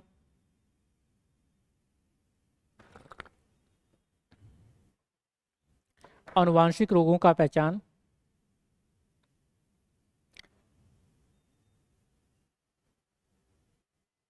अगला पॉइंट लिखेंगे, जैव विविधता, जैव विविधता के संरक्षण में, जैव विविधता मतलब बायोडाइवर्सिटी, जैव विविधता के संरक्षण में भी इसका उपयोग कर सकते हैं हम।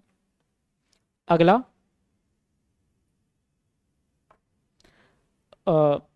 शवों की पहचान, शवों की पहचान।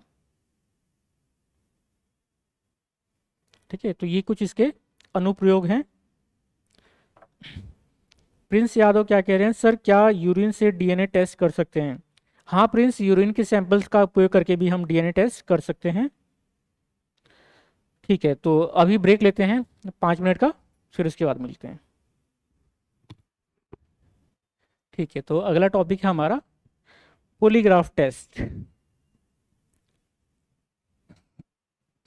ठीक है, तो पॉलीग्राफ टेस्ट स्टार्ट करते हैं।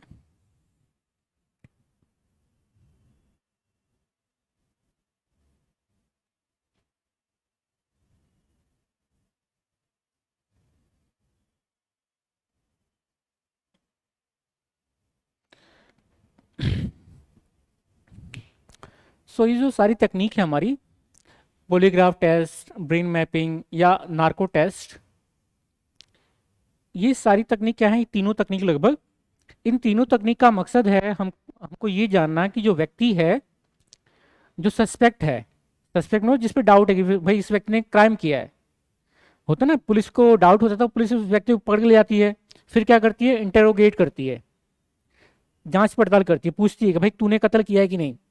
ठीक है, पहले बहुत प्यार से पूछेगी कि बता तूने ये क्राइम किया है कि नहीं, नहीं मानता तो फिर वो थर्ड डिग्री का इस्तेमाल करती है।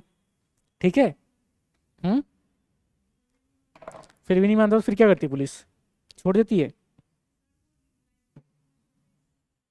हम्म, हाँ यही आपका लाई डिटेक्टर है, ये पॉलीग्राफ टेस्ट ना, इसी को हम लाई डिटेक्टर भी कह सकते हैं। ये तीनों ही क्या है, ये तीनों ही तकनीक जो है हमारी, पॉलीग्राफ, ब्रेन मैपिंग और नार्को, तीनों का मकसद क्या है, तीनों को हम लाई डिटेक्शन के लिए यूज करते हैं। ठीक है, इनको ही हम लाई डिटेक्टर टेस्ट भी कह सकते हैं या लाई डिटेक्शन टेस्ट भी कहते हैं। ठीक है, तो ये तीनों तकनीक का मकसद क्या है कि ये पता करना है कि जो व्यक्ति है, सस्पेक्ट है, वो सही बोल रहा है, झूठ बोल रहा है। ठीक है, ये पता लगाना है। जो पॉलीग्राफ टेस्ट है, इसमें वर्ड देखो, पोली एंड ग्राफ।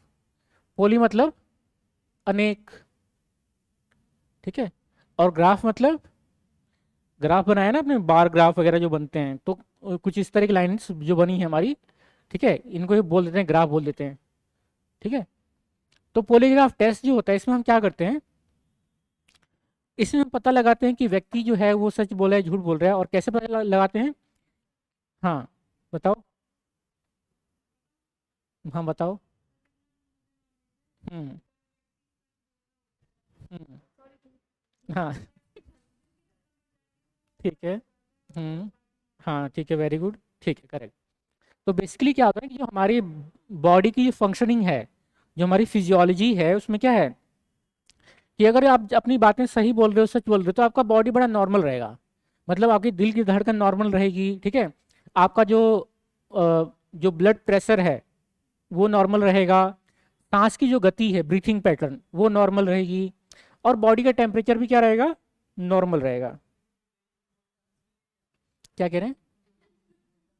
जो डेली झूठ बोलता है हाँ, जो डेली झूठ बोला है, उसकी क्या प्रैक्टिस हो गई है, तो वो तो उसकी उसको बहुत फर्क नहीं पड़ेगा।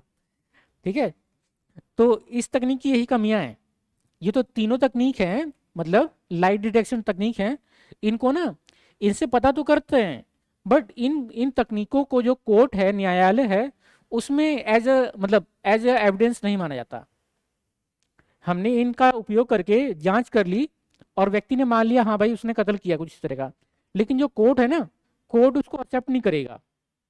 इन टेस्ट का जो एक्सेप्टेंस है वो कोर्ट नहीं, न्यायालय नहीं मानता इनको कोई सबूत। इनके आधार पर वो, हाँ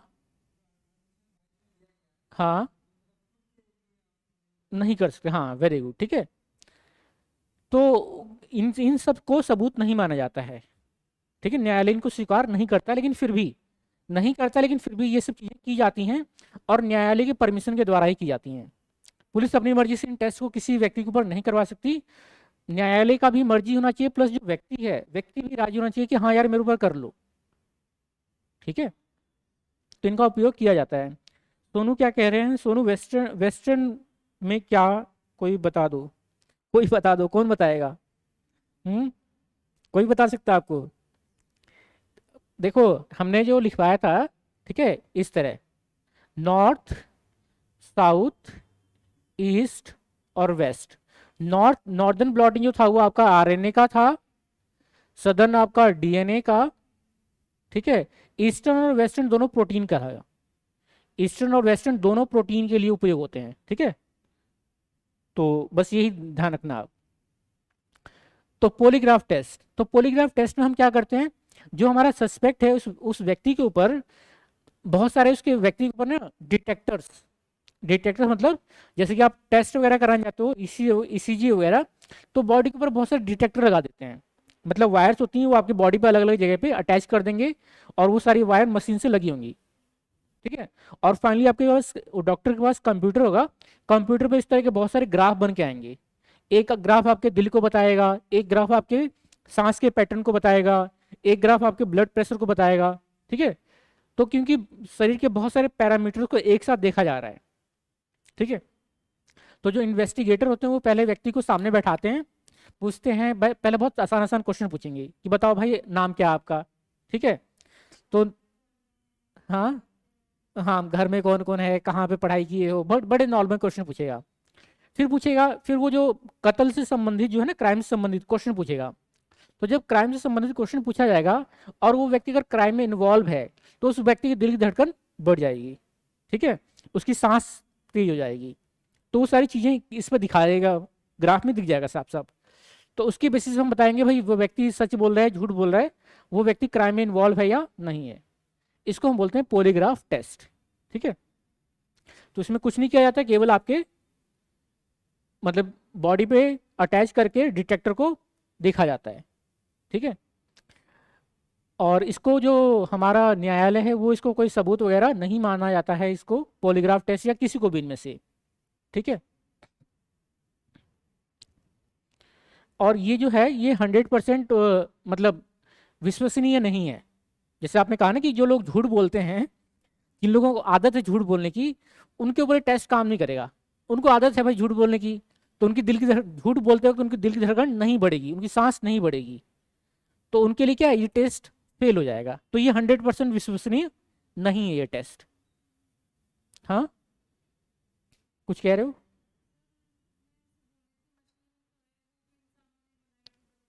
नहीं नहीं, मशीन तो गलत नहीं होगी, वो जो इंसान बैठा है वो मैनिपुलेट कर रहा है।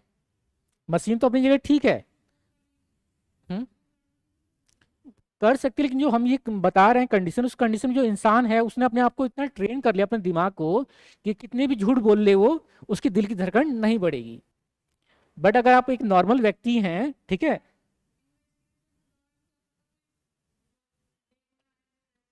हम्म। अच्छा।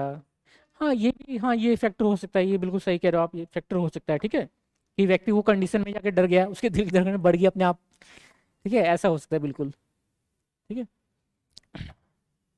तो ये हमारा रिंकी कुमारी। क्या कह रहे हो रिंकी, आपकी बातें आधी अधूरी होती हैं। हम्म। ठीक है, पॉलीग्राफ टेस्ट में और कुछ नहीं जानना हमको।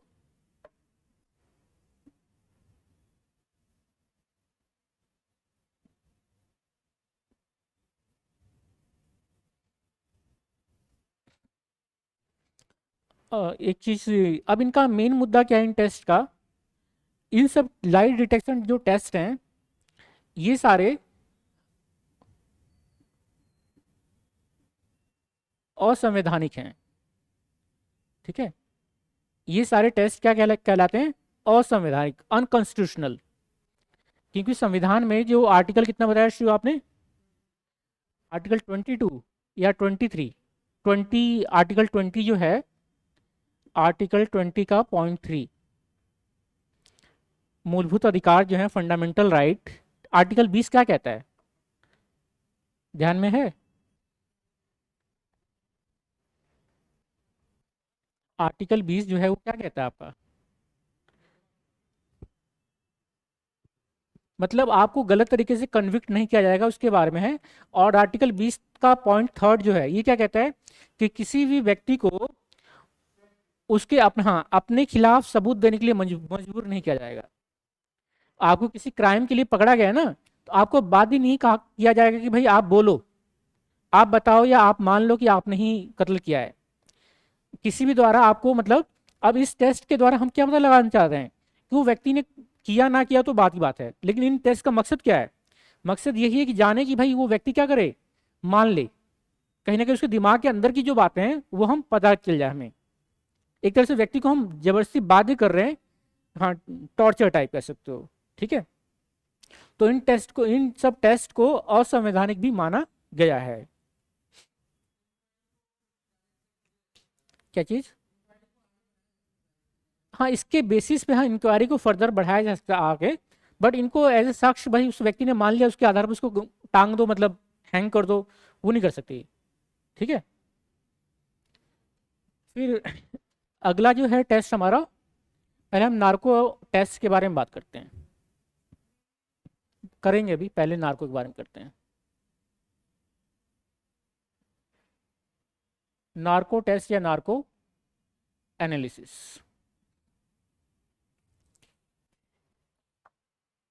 नार्को जो टेस्ट है, इस टेस्ट में हम क्या करते हैं, इस टेस्ट में व्यक्ति के बॉडी के अंदर कुछ ऐसी दवाएं जो होती हैं, अगर आप में से, रिंकी क्या कह रही हैं,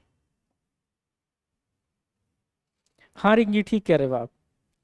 हाँ, तो आप लोगों ने, अगर मान लीजिए आप में से किसी ने कभी सर्जरी कराई हो, सर्जरी, ऑपरेशन कभी हुआ हो, तो ऑपरेशन से पहले डॉक्टर क्या करता है, एनेस्थीसिया का इंजेक्शन देता है। एनेस्थीसिया मतलब बॉडी सुन करने का। तो वो एनेस्थीसिया हो सकता है, एक होता है लोकल एनेस्थीसिया। लोकल एनेस्थीसिया मतलब कि जिस बॉडी पे ऑपरेशन करना है, मान लो हमारी फिंगर टिप पे कुछ ऑपरेशन करना है, तो उस वो इंजेक्शन देगा जिससे केवल हमारी फिंगर टिप जो कि सुन हो जाएगी, मतलब फिंगर में आप जो करना है कर लो, दर्द नहीं होगा हमको। हाँ ठीक है। एक होता है पूरा, जिसको बोलते हैं जनरल एनेस्थीसिया, उससे पूरा बॉडी सुन हो जाता है। ठीक है, तो बॉडी में कहीं कुछ भी करो, कोई दर्द नहीं होगा। हाँ, क्या चीज, और नहीं, ब्रेन में आप सोच रहे हो, आपको दिख रहा है, आप सोच रहे हो, दिमाग काम कर रहा है, लेकिन आप अपने बॉडी को जैसे चाहे वैसे मूव नहीं कर पा रहे हो। हाँ, आप जो बोलना चाहते हो बोल नहीं पाते, आपको पेन का कोई पता नहीं चलेगा। ठीक है, तो कुछ ऐसा ही हमारा नार्को टेस्ट में होता है। जो सस्पेक्ट होते हैं उनकी बॉडी के अंदर ना कुछ केमिकल होते हैं, जैसे कि एक केमिकल है सोडियम अमाइटेल। ठीक है, एक सोडियम अमाइटेल, दूसरा एक केमिकल है sodium pentothal.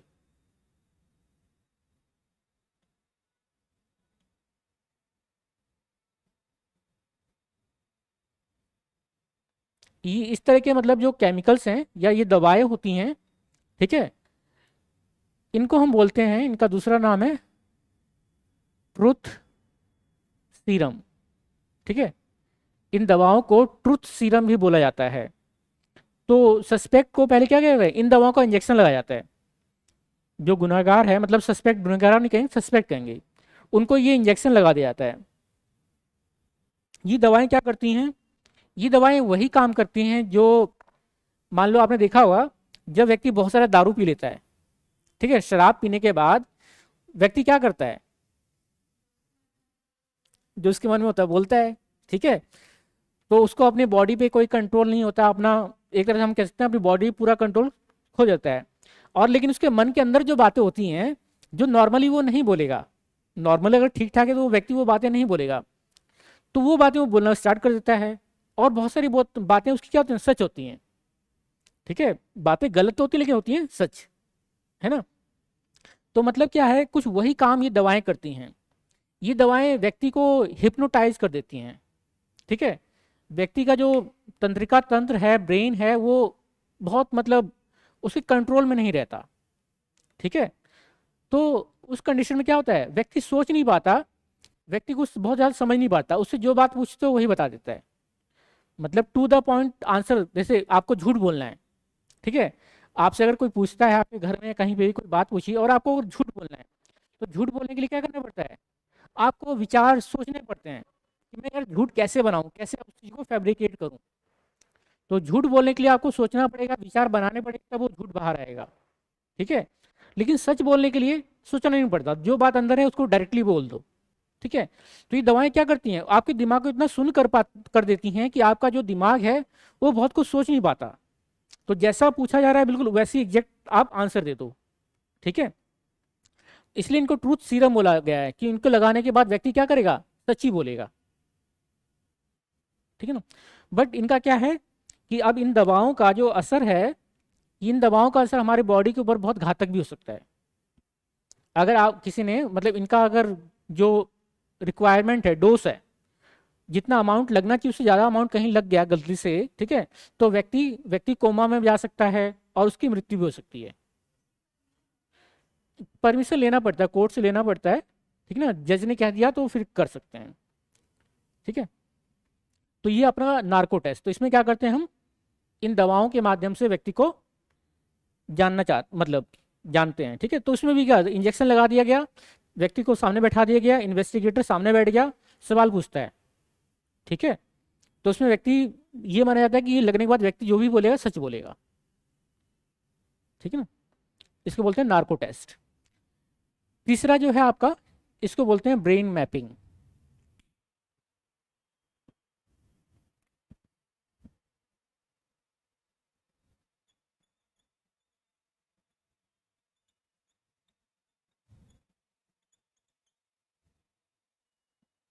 Brain mapping, brain mapping में क्या करते हैं हम, देखो, जो हमारा ब्रेन है मनुष्य का,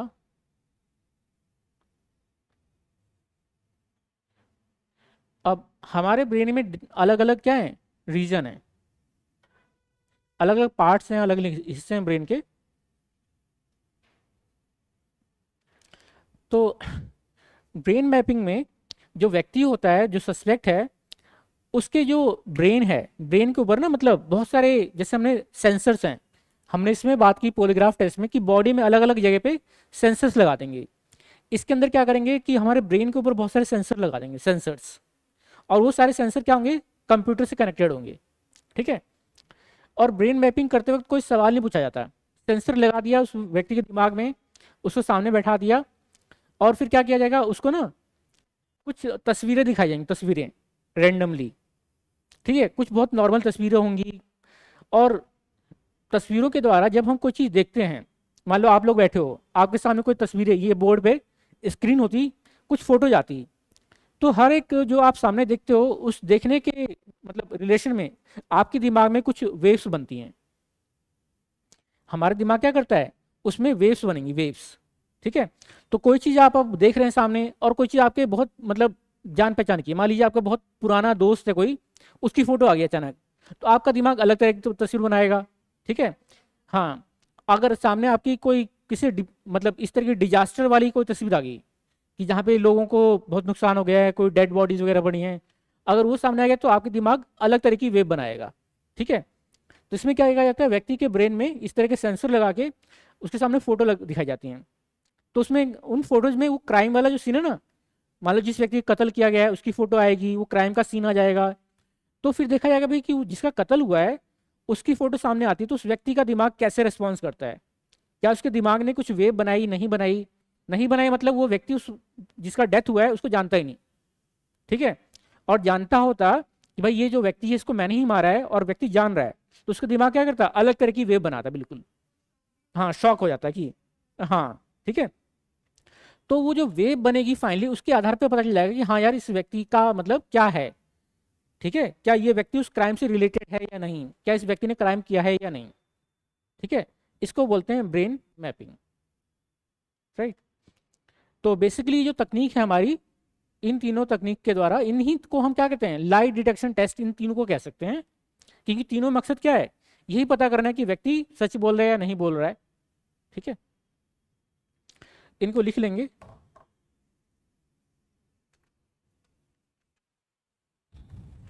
तो पहले आप हेडिंग दे दो पॉलीग्राफ टेस्ट। पहले लिखेंगे हम पॉलीग्राफ टेस्ट के बारे में। यह एक यह एक झूठ पकड़ने वाली तकनीक है। यह एक झूठ पकड़ने वाली तकनीक है। इसमें इसमें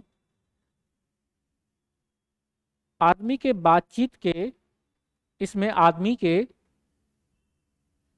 बातचीत के कई ग्राफ बनते हैं।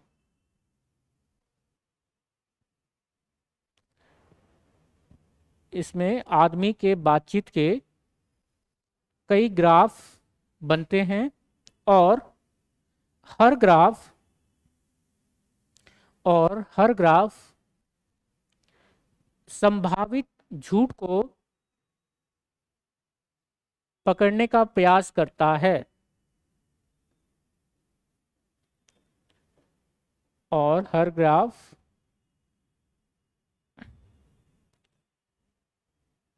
संभावित झूठ को पकड़ने का प्रयास करता है। सामान्यतः सामान्यतः झूठ बोलते समय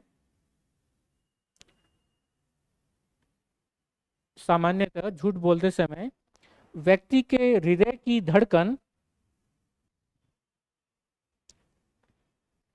झूठ बोलते समय व्यक्ति के हृदय की धड़कन, सांस लेने की गति, व्यक्ति के हृदय की धड़कन, सांस लेने की गति, शरीर का तापमान,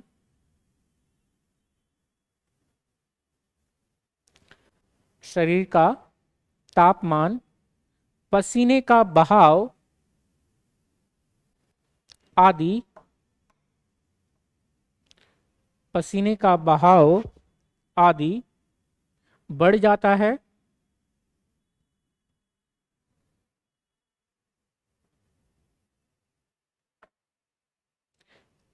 आदि बढ़ जाता है, जिसे जिसे पॉलीग्राफ मशीन के जिसे पॉलीग्राफ मशीन के विभिन्न उपकरणों द्वारा पॉलीग्राफ मशीन के विभिन्न उपकरणों द्वारा प्राप्त कर विभिन्न उपकरणों द्वारा प्राप्त कर सूक्ष्म विश्लेषण सूक्ष्म विश्लेषण किया जाता है। सूक्ष्म विश्लेषण किया जाता है और व्यक्ति के झूठ बोलने की संभावनाओं का व्यक्ति के झूठ बोलने की संभावनाओं का पता लगाया जाता है। झूठ बोलने की संभावनाओं का पता लगाया जाता है। यह तकनीक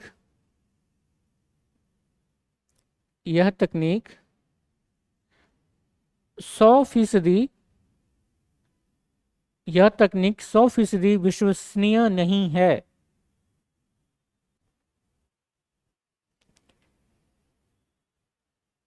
यह तकनीक 100% विश्वसनीय नहीं है और न्यायालय इसे साक्ष्य के रूप में साक्ष्य मतलब सबूत, न्यायालय इसे साक्ष्य के रूप में मान्यता नहीं देता।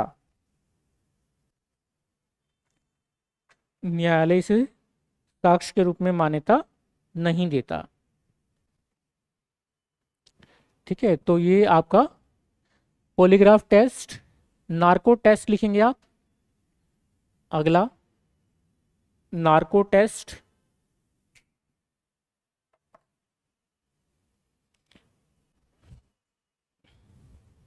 नार्को टेस्ट में लिखेंगे इस तकनीक में सोडियम अमाइटेल, ये लिखा हुआ है आपके सामने, सोडियम अमाइटेल, सोडियम पेंटोथेल, इस तकनीक में सोडियम अमाइटेल, सोडियम पेंटोथेल जैसी नशीली दवाओं का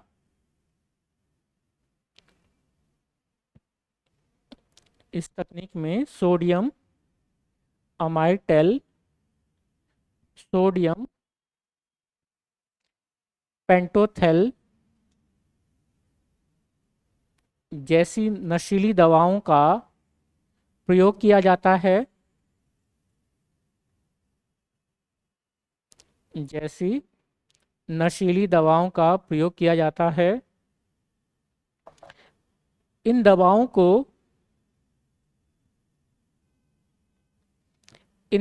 को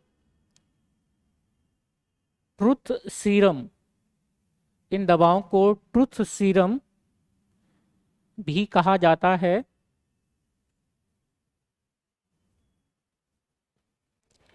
इन दवाओं को ट्रुथ सीरम भी कहा जाता है।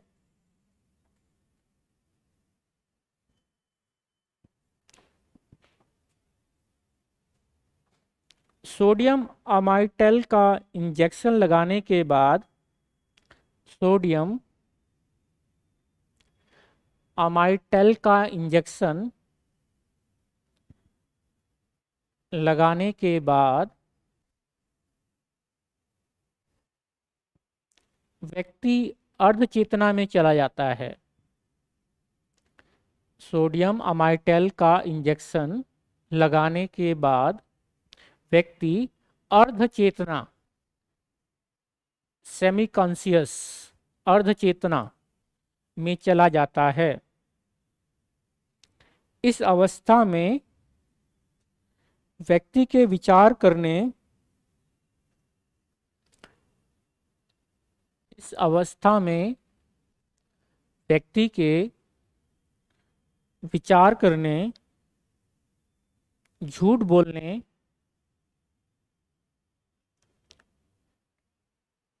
इस अवस्था में व्यक्ति के विचार करने, झूठ बोलने और योजना बनाने की क्षमता समाप्त हो जाती है। योजना बनाने की क्षमता समाप्त हो जाती है।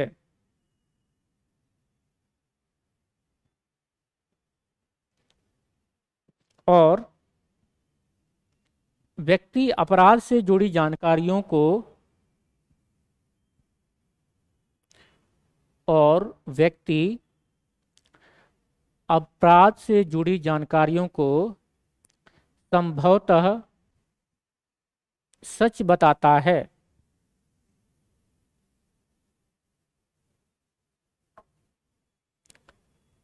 अपराध से जुड़ी जानकारियों को संभवतः सच बताता है। ट्रुथ सीरम का ट्रुथ सीरम का शरीर पर घातक प्रभाव पड़ सकता है।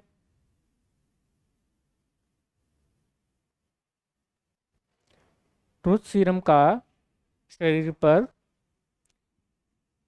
घातक प्रभाव पड़ सकता है। यह प्रक्रिया भी पूर्णतः विश्वसनीय नहीं है। यह प्रक्रिया भी पूर्णतः विश्वसनीय नहीं है। और न्यायालय इसे साक्ष्य के रूप में मान्यता नहीं देता। न्यायालय इसे साक्ष्य के रूप में मान्यता नहीं देता।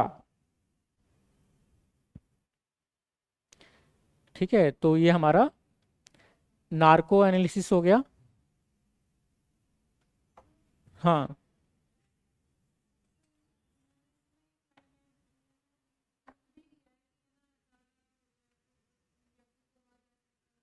हम्म।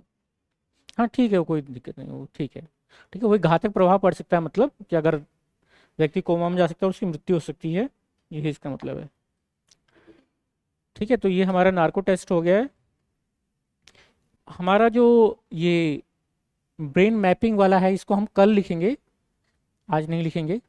ठीक है, तो आज यहीं तक रहने देते हैं, बाकी कल करेंगे, थोड़ी जल्दी क्लास खत्म कर रहे हैं आज। ठीक है।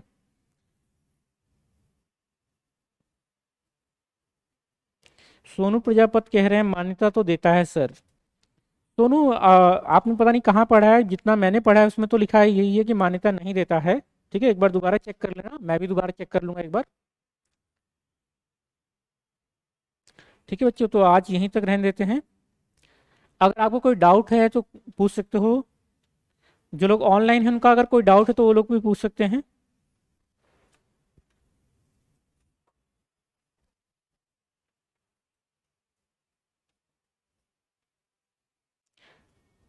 No doubts. ठीक है, थैंक यू।